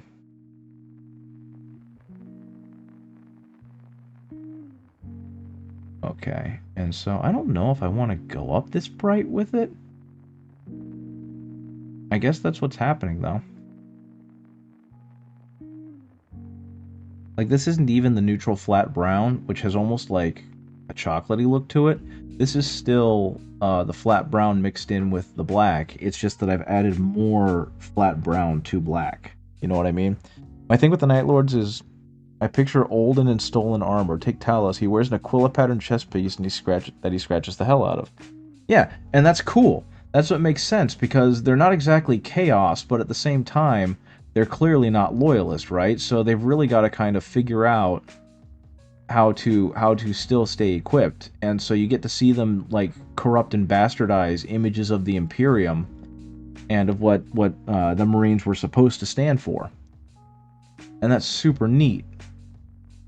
Now, in terms of the Night Lords trilogy, all I really know about them is what Bricky talked about when he did like the book club with DK, and just him gushing over how cool they are, and I get it. Yeah, the only reason he wears this is because he doesn't have a choice. Armor is armor, and they're fucking skint. I usually say they aren't really chaos, but they are traitor. Exactly. They don't embrace chaos. They don't worship chaos, but they also very much hate the Emperor. Okay. Now, I hope that this doesn't end up looking too similar, but I am definitely going to do staff the same kind of dark brown as I initially did. I don't even know what that's called, a shawl? The neck piece around the Skaven. And actually, the rope is probably going to end up being the same color, right? The Night Lords are such a state, they're super underdoggy. Yeah, right? And that's what makes them neat. They're just kind of clinging to existence with a fallen Primarch and no real unity because of how miserable their lot in life is. Now, what I think I'm actually going to do for the rope is I'm going to paint the rope kind of with the flat brown by itself, and then I'm going to go back over it with like a bone color. And you can see how much brighter the brown is when I don't have it diluted down with like the black. In the lore, Lucarifus was the first traitor marine inside the walls. That's right, I remember that part. He was in the End of the Death. Now, was he actually the first traitor, or was he the one who thought he was the first traitor and found out that there were already them in there, and so he was angry? I don't remember. Because I know that they talk... He has a bit in the End of the Death Part 2. And it's really good. Okay. Go ahead and continue painting all of the ropes with this lighter brown. And then I'm going to go back and hit some of the other stuff with the darker brown. Like the tome underneath this rope right here. I completely forgot about Lucarifus. It just felt like another section of the story about how miserable things had gotten on Terra.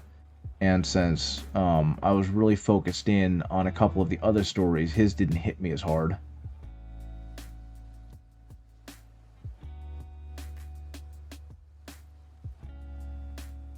There.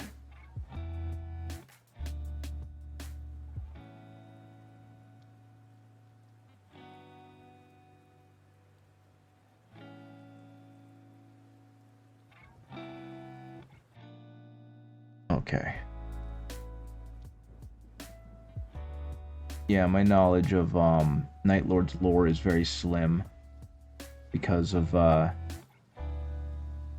just not being super into them, but still thinking they're really cool. I think what I'm going to do with this, I might actually do this darker. I might do the same thing with the wood. I might have the wood be almost a black. I know it's probably cringy, but whenever I get a text message on my phone, the sound of one of the raptors yelling, "Need to soar, yes, yes," there's nothing cringy about that.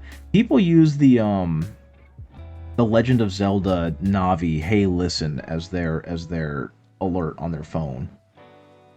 I think that I've talked about this before, so I'm sorry if this comes off as kind of preachy, but like everyone needs to stop worrying about whether or not, if it's not hurting anybody, whether or not the shit they're doing is cringe.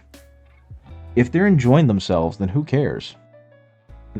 When I get a call, it's a call to arms from the Night Lords. Here is Koratha Dath Santikara, Tesh Dasovalian, Thorruthus Vase Ojas. Yeah. And I don't know, man, like, I never feel like I'm in a position to judge because I paint tiny toy soldiers and gush about their story, right? That a company made over 30 years to sell me more of these tiny toy soldiers. And people who try and bitch about or pick on you because you enjoy those things, it's like, okay, what do you do for fun? How can we get reductive about that? Let people enjoy the things they enjoy. I can't remember the gentleman's name. He's a very prestigious British actor. He was gosh, he was in Star Wars. He was one of the admirals of the Sith of the Empire. Let me see if I can find it real quick. I'm sorry to take a side quest, but gosh darn. Admiral, not Admiral Akbar. He was he an admiral?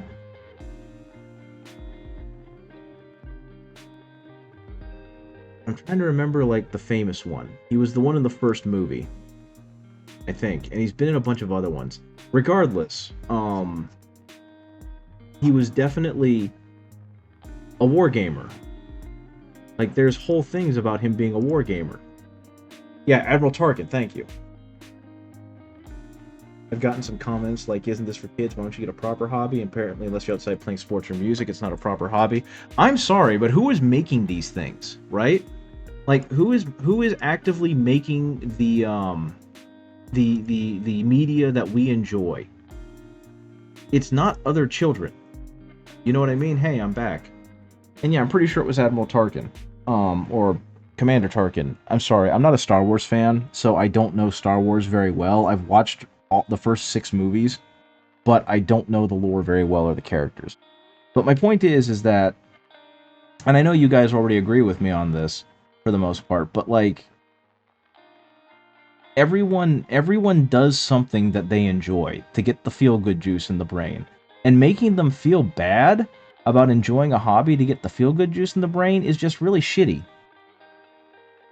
And like I said, if you're not hurting anyone, I was always the sporty nerd, so I was these weird categories of being liked by everyone for being good at rugby, but kind of based for being super nerdy.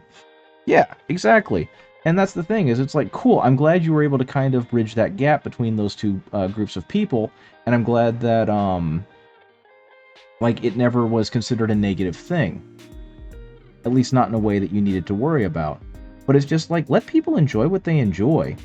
Because, especially nowadays, it's really funny to me because the shit that kids enjoy now, the cool kids, is the shit that I got made fun of for enjoying when I was a kid. You know, like half the video games out there nowadays, like Call of Duty and Grand Theft Auto and whatever, Fortnite. I don't know. I'm old, so I don't know these things anymore. And like Dragon Ball Z, all of that stuff was shit I got made fun of for enjoying. But now it's the stuff that the popular kids like, or at the very least acknowledge. And it's just like, let people enjoy things. See, music's another great thing. But anyway, I'm preaching to the choir here. But more to my point is that people should be allowed to enjoy the things that they want to enjoy as long as it's not being an active detriment to their life and they're not hurting anyone while they're doing it, right? So, if someone wants to enjoy playing 40K, let them enjoy 40K. You know, they're not in poverty because they're doing 40K. They're not actively making other people's lives worse because they're into 40K. They have found a world that interests them and they want to appreciate and enjoy and explore it. Why is that such a problem? But then again, if you're young, there's always going to be other teenagers who need to feel better about themselves by putting down other people. Because they can feel like they're a success while this other person's a loser. But as an adult, it's just like, whatever, man.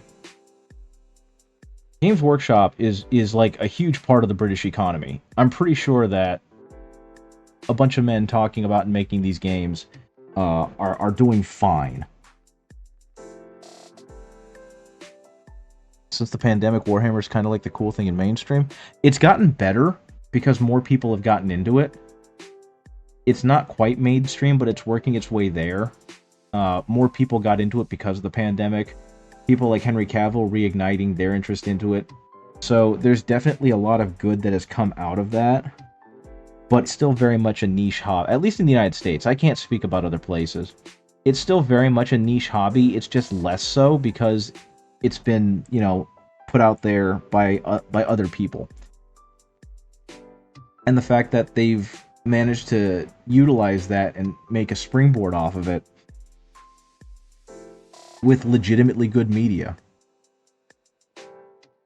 is definitely a good sign because you know, the fact that they've got a deal with Amazon and they're doing a TV show and they're doing kind of a guest spot on another TV show.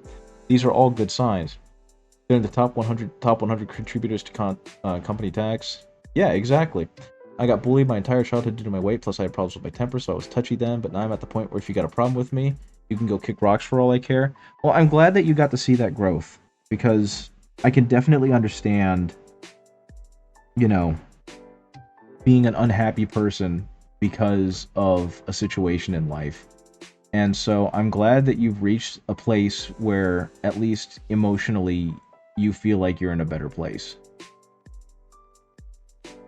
And a huge part of that probably is because school fucking sucks. As a former school teacher, school is awful. And it's a lot of things, but it's awful. But yeah, enjoy the things you enjoy. Be proud of the things you enjoy. And take joy to, like, take great appreciation that you were able to find something that resonates with you, you know? I will say I always found it really funny that we would have a writing assignment and I would ask kids to write about a hobby or write about something that they love doing or how they spent their summer. And a lot of the times the quote unquote cool kids didn't do anything. And it's either because they like didn't know what to tell me. They would say they did nothing. And it was either because they're doing illegal shit, which is, an awesome thing to do when you're a child, or because they legitimately didn't have interesting pastimes and hobbies.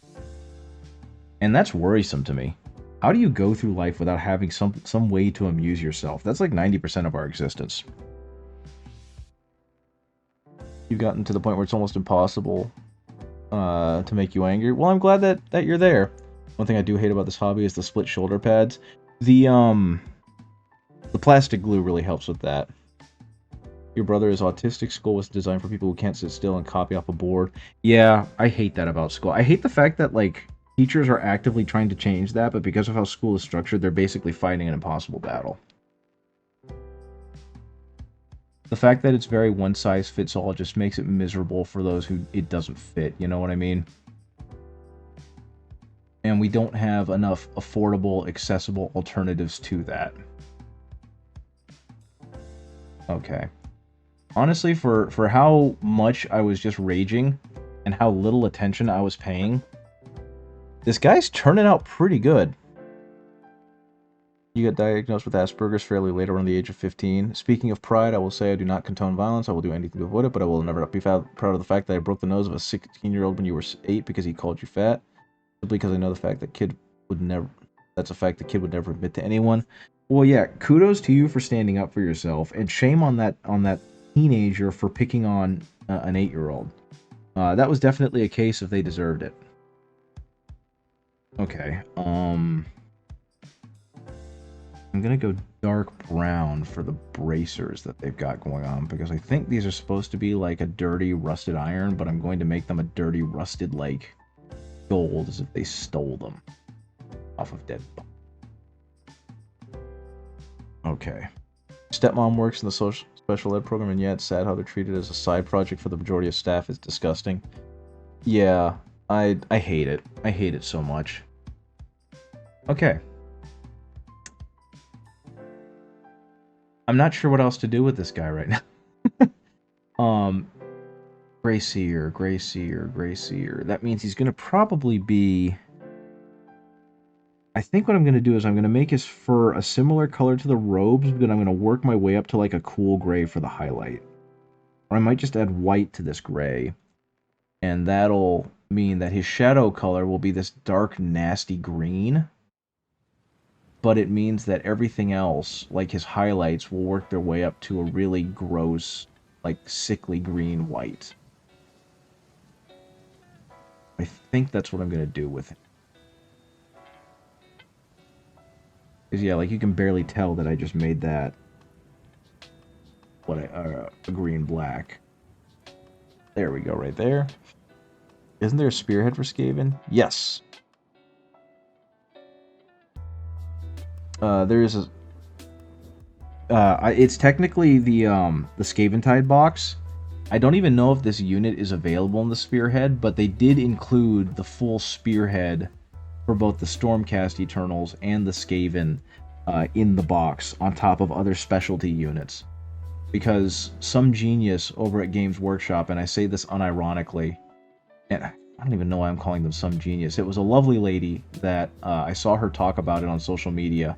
But the way they designed the launch boxes and the way they designed like the starter boxes was so that you would have a pathway towards a full combat patrol / spearhead. And I think that that's freaking brilliant. I refuse to buy Skaventide only for the Skaven. Oh, never mind. I want one of them coins. Yeah, right. It's really hard to say no when you start seeing the cool shit they add. I think you could only get the coins though if you like pre-ordered them or bought them from very specific places. Like, I bought mine from a non-Games Workshop local game store, and I didn't get any bonuses with it. He just gave me the box. And that's fine. I wasn't super interested in getting bonuses. But, it's still available at Games Workshop site? Yeah. But what I want 40k Skaven, give me Radican. Oh, I've got something better for you. Give me a second. Let me show you something really cool. I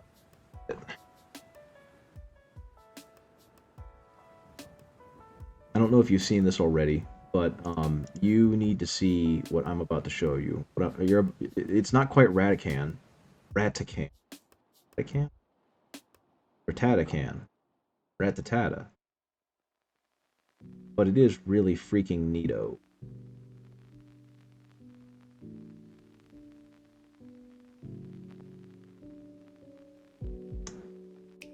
Did they not get released on their Uzits? Huh. This can't be all of them. Give me a second. I'm looking for something very special. It looks like they did not. Well, I'm going to have to change that. I'm about to mute basically for a second, but I'm about to find something really neat. Okay.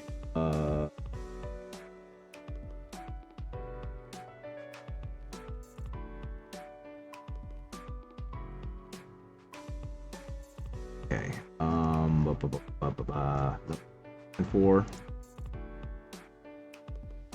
Looking for. You're gonna have to give me a second. I'm not looking at chat right now. I'm looking at other things. But I think you're gonna really like what I'm about to find. If I can find it. Because of course finding things is the difficult part. Oh, that's gonna be there.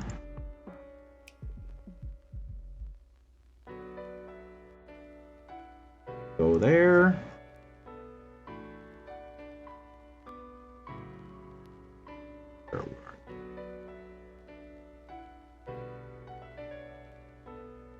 There. Nope. There, now it took. I'm about to show you guys something super cool. It made me want to completely redo an army because it's so freaking cool.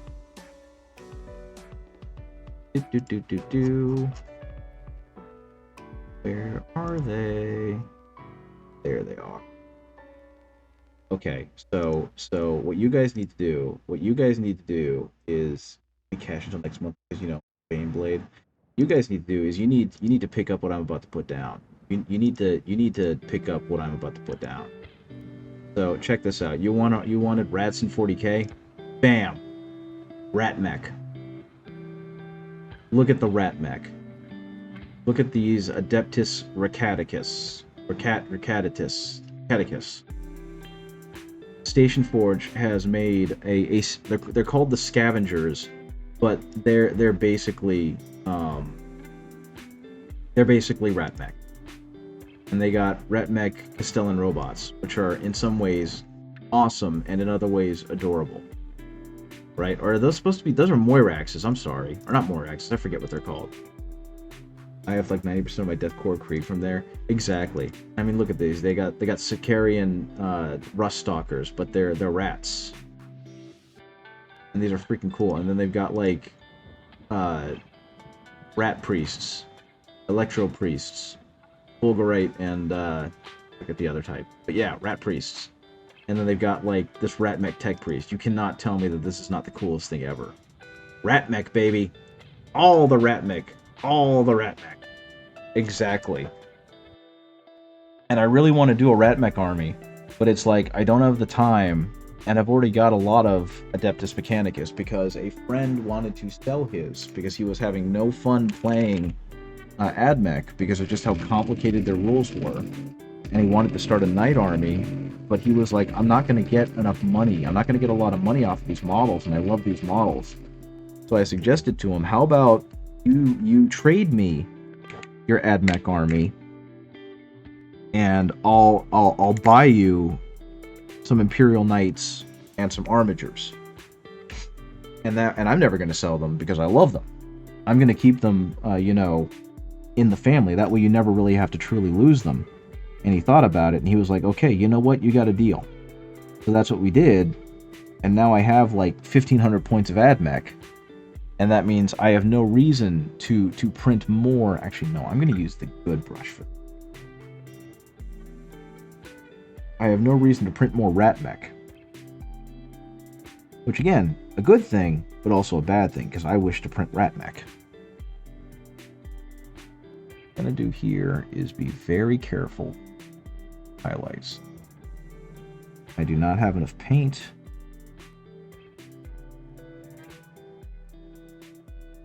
Nor enough moisture. Okay. So yeah, we both got what we wanted. He now has an Imperial Knight army that he's starting to build up. And I now have an AdMech army, because I've always loved the AdMech army. I always wanted to make one, but it's like, I can't spend that kind of money trying to make an army. Another one. So I got to use his wonderfully painted AdMech army and just kind of add on to it where I see fit instead of having to buy a whole AdMech army. And he got his knights. And he's been painting them for a while just because he hasn't had time, but it's been this awesome long-range project. Your eye? Oh dear, what happened to your eye? You okay?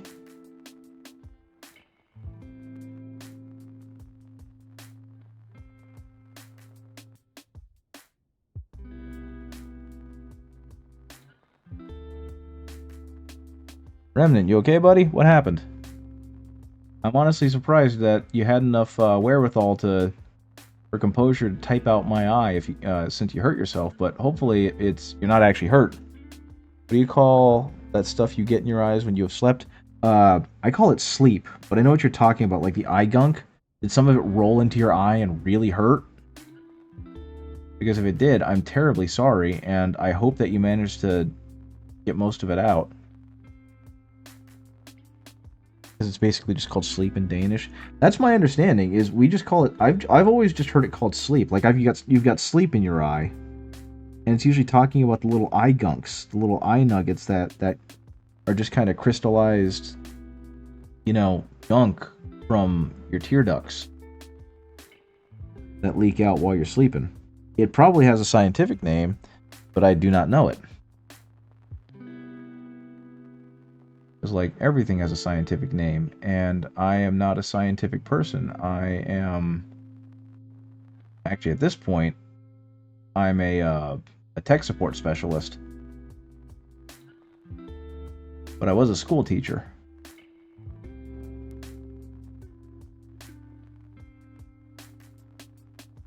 So I do not know anything about that.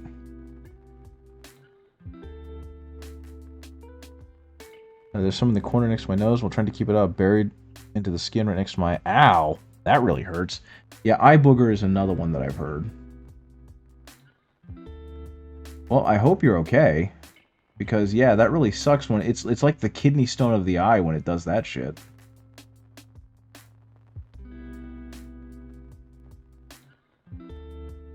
On a completely irrelevant note, since I'm going to have money again, I'm going to be able to start subscribing to Pandemic again, which means I can get my old music back. And while this music has been fine, I kind of miss my old music.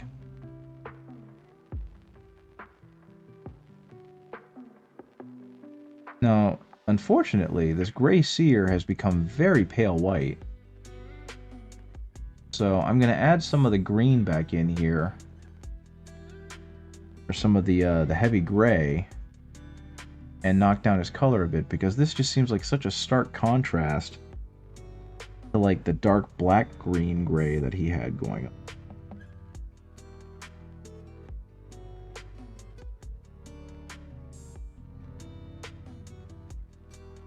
In there. Now he's got kind of this dull gray. So according to scientific articles, it's referred to as rheum. That's interesting.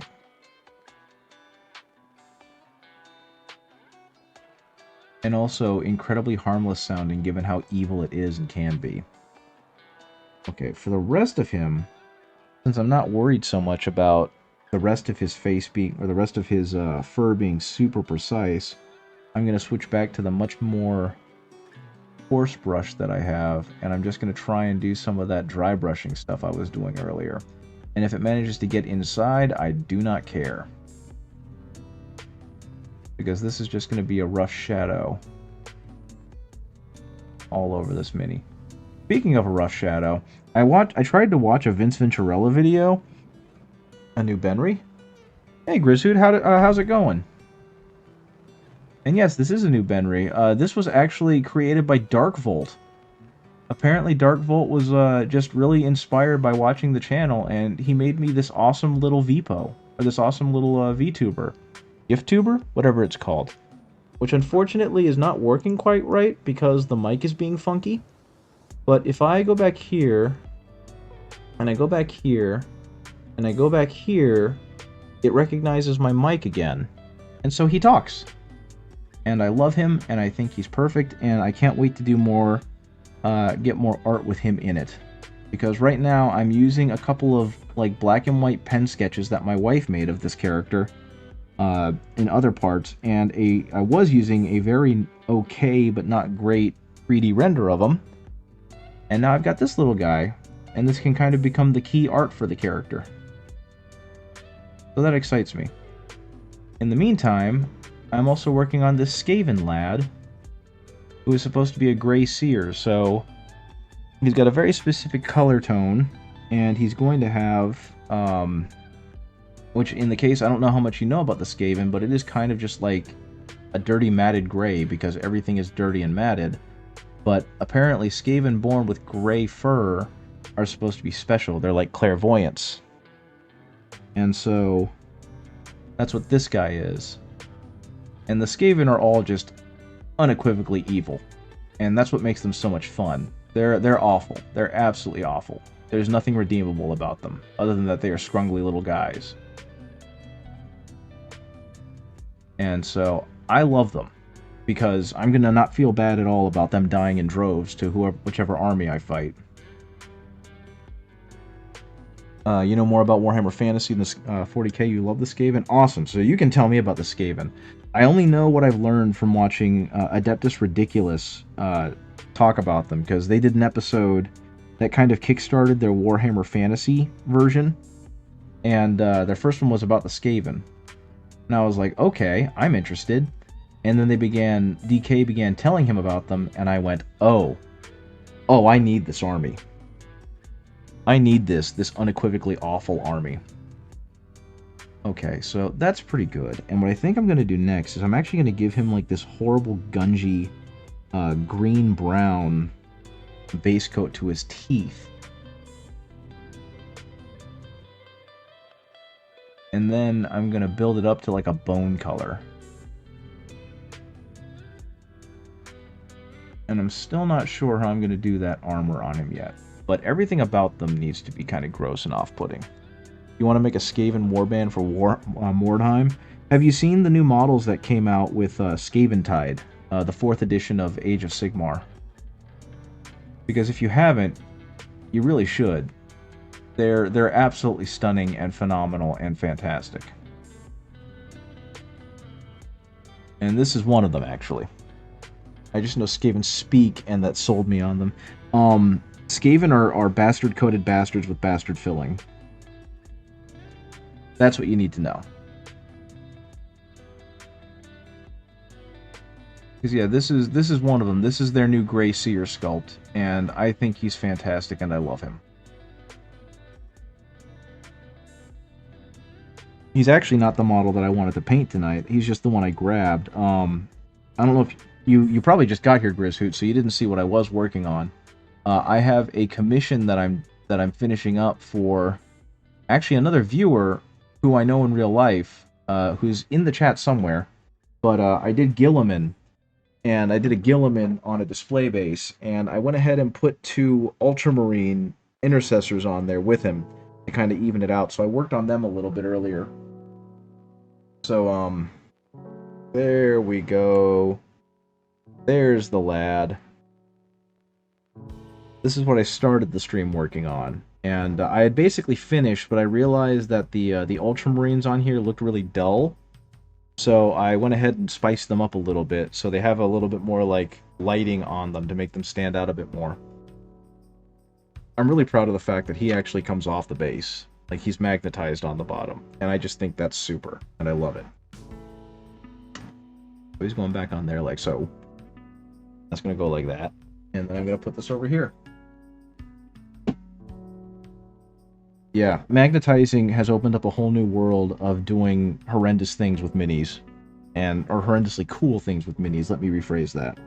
And it's just made me a happy little camper. So what I'm going to do right now, I think, honestly, this brown is not working the way I want it to. I'm probably going to redo the horns on him. Now, the horns that the Grey Seer are wearing, these are not, like, Skaven horns, right? These were scavenged off of something. I don't honestly know. And I'd love to learn, just like a quick blurb of information. And I think that that is a most appropriate question to ask to get a blurb of information about these guys. Okay. There's actually a really funny, like, Age of Sigmar / actually, no, it's Age of Sigmar because it has a Stormcast Eternal in it. Meme that's going around right now, using a Skaven in it. And it's exactly the reason why I love the Skaven. Wait, really what? I missed something again.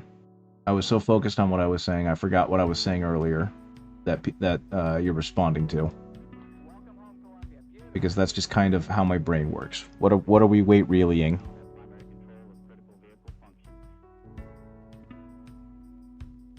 I think... Yeah, I don't think these are his horns. They might be, but I don't think they are. Because Skaven don't naturally have horns.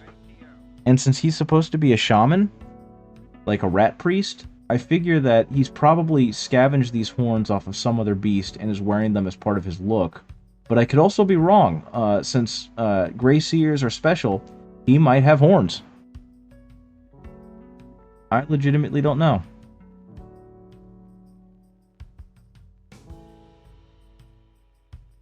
Okay, let's add some white into this and see if that'll pale this up enough to make it seem like actual diseased boon. They worship a horned rat god. That is true. So does that mean that Grey Seers are, like, born with horns and that's something else that makes them special? I'm asking these questions out of actual legit ignorance. I don't know a whole lot about Skaven lore. I know that they worship the Great Horned Rat. And, that they're absolutely cruel and horrible to everything they encounter. But I don't know if any of them actually... they're born with them? Wild. That's pretty neato. Okay, well, I stand corrected then. I guess it does make sense, because they do look like they are just straight protruding out of his skull.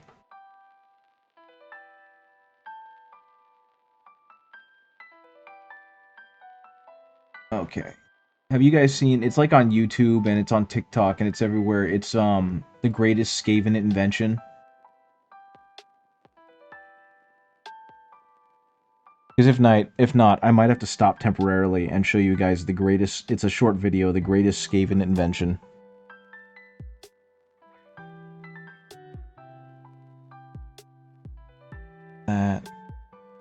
That. This is actually turning out pretty okay, and I'm here for it.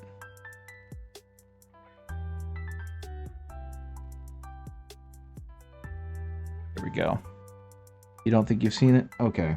Well, that means I have to show it to you, especially since you're a 40K fan. A Warhammer Fantasy fan. Let's go. I can find.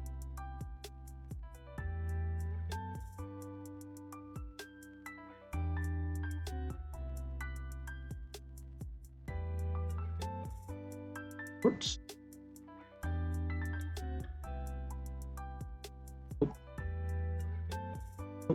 I'll find it eventually because I found it. Okay. Let's see. Pause the music. I'm going to hope that this is loud enough for everyone involved in the it's not going. I'm going to have to pump the audio up. Hopefully this isn't going to blow out your ears. I'm sorry if it does, guys. Window capture. This. There we go. That over here.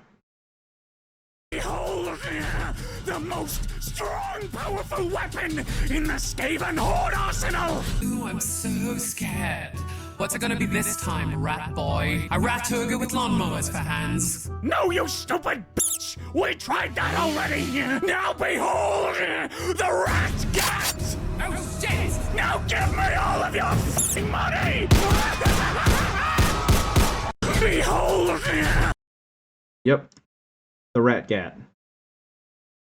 I love Skaven because that is exactly their personality, and that is 100% correct. Okie dokie. Away. Back. Hopefully the music is down low enough again. That's not what I want to show you guys. I don't want to show you guys either. Boom.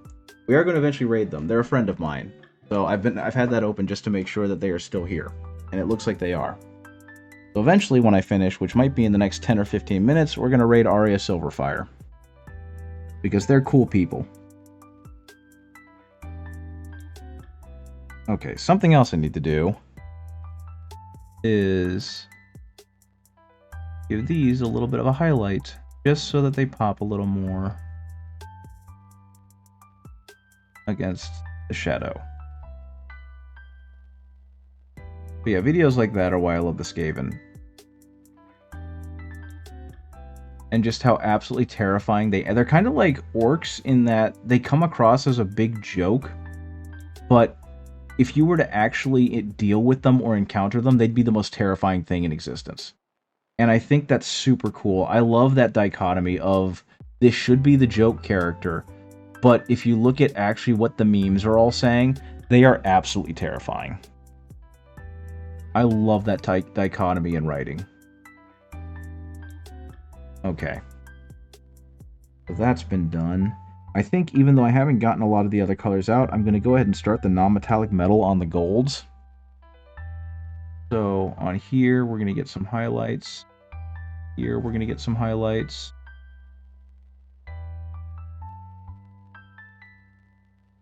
And it's literally all just me kind of dry brushing over areas that I think would get reflected the most light. And especially since this is meant to be a fairly messy, ruined character in terms of their equipment, I can afford to be sloppy. You gotta go to bed? Okay, Grizzhoot, thank you for showing up. I appreciate it. Have a good evening, buddy. Okay, I'm gonna go ahead and just like squiggle all this on here and just kind of let it rest where it wants to. Okay. One of the beautiful things about doing shitty non-metallic metal is that, and I don't mean shitty as in low skill or bad looking, but like the metal itself is supposed to look shitty, is that you can just afford to be random with kind of your swiping around and whatnot. Because that's all I'm doing here. As you can see, I'm not being very precious about where the light's landing because of how gnarled this metal is going to be. It's not really going to matter a whole lot.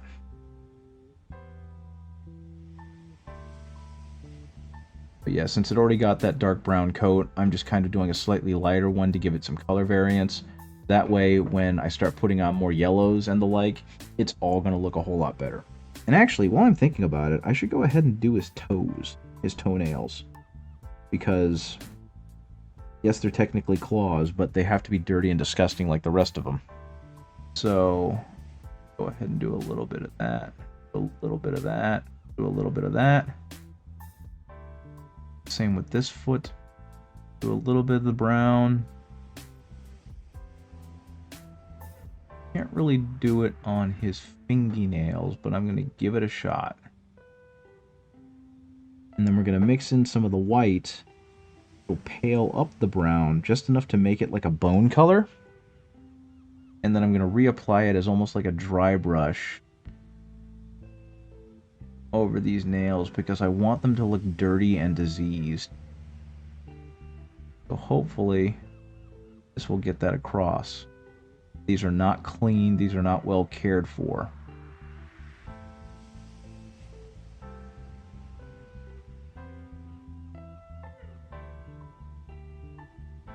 There we go. Same with his teeth. I purposely tried to make his teeth look really kind of grody. So they're all like the wrong color for healthy teeth. Okay. Eventually what I'm going to do, just because I like it, is I'm going to give him like red eyes with a yellow border on them. And hopefully that'll look okay. Actually, the next thing, we're going to go ahead and mix some more black and this dark gray green. And we're actually going to go ahead and put it on the blade, because the blade is going to be a rusted metal. And I accidentally made this really cool corroded look with whatever I did to the rest of the blade. I'm going to have to look that up tomorrow, because I have no idea how I got that dirty, rusty look. I'll have to rewatch the tape. But I'm going to go ahead and start with this kind of nasty black, gray, green. And I suppose I will work my way back up to some semblance of a metal. So the next one I'm going to do is just going to be this straight gray. Actually, I'm going to wait for that to dry off a little bit. Yeah, this guy's turning out pretty good. I think I'm going to do the same thing metal-wise as I just did, but on his chest plate. So it's going to be like this dirty gray-green, and then I'll be able to work my way up to like a faded metallic. And then I'll be able to get some good verdigris on there. One thing I did see, and I thought it was pretty neat that someone did, was they actually went ahead and painted it like a brownish orange to get the verdigris first, and then they dry brushed it another color, so that way the verdigris just kind of rested underneath the dry brushing job that they did. And all I could think of is that's bloody brilliant. That's really freaking smart. And I don't remember who it was, but I want to say it was probably Juan Hidalgo Miniatures, or potentially oh my goodness, I'm forgetting the names of half the guys that I watch. It was one of those brilliant like Spanish or Italian painters that just did an absolutely disgustingly good job. And honestly, what I'm doing right now is I'm kind of following the non-metallic metal thing, where I'm just trying to get like some dry brushing on here on the spots where I think the metal would hit the hardest, or the light would hit the metal the hardest. And then I'm just going to keep going paler on smaller areas to try and make it look like there's some shine to it. Like the light is very dully catching on this weapon in just odd places where it can kind of creep through. So I have no idea if this is going to look good. I'm kind of making this up as I'm going along, but we shall see. And what'll probably happen is I'll come back to this with a much finer brush to kind of iron out the rougher details of what I've done. Because, in all honesty, this doesn't look terrible, but I know I could make it look better with a more disciplined hand. You know what I mean?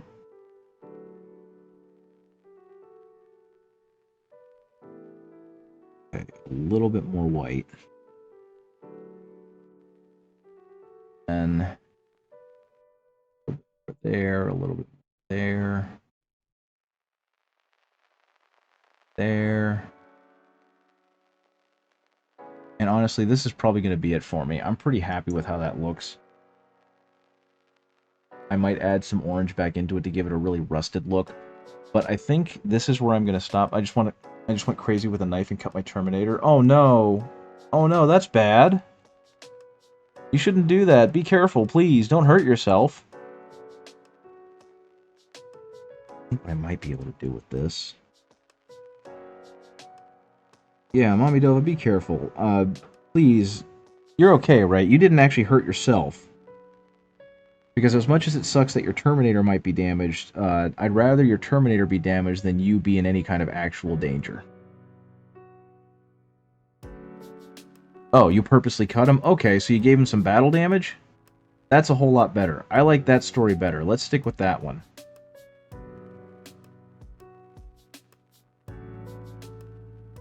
I wanted to try experimenting to try and damage the armor. It's going to look great, because now you have a place that you can kind of, you know, manipulate around with light and with highlighting, and it's really going to show up. So, congratulations on experimenting for one, but also on you know, what's going to eventually be a really cool piece of battle damage on your dude. Okay, kind of the same thing here. Where I'm just going to try and dry brush a little bit into this kind of gross greenish gray that this metal is going to be. But yeah, you're just going to have to show us what that experiment's going to look like once you're all done with it. This. Wait, let's add a little bit more of that in there. A little bit more of that. There we go. I think that's what was missing from the blade. That it never really hit a gray. It only seemed to hit a white.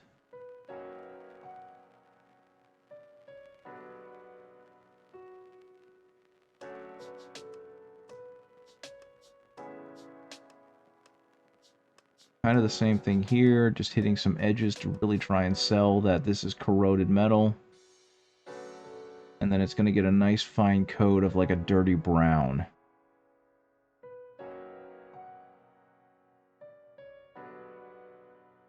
Posted him in Discord a little while ago, but didn't say anything to not distract you. Well, you know what? I'll take a look at it in a second, because I'm excited to see what this guy's looking like.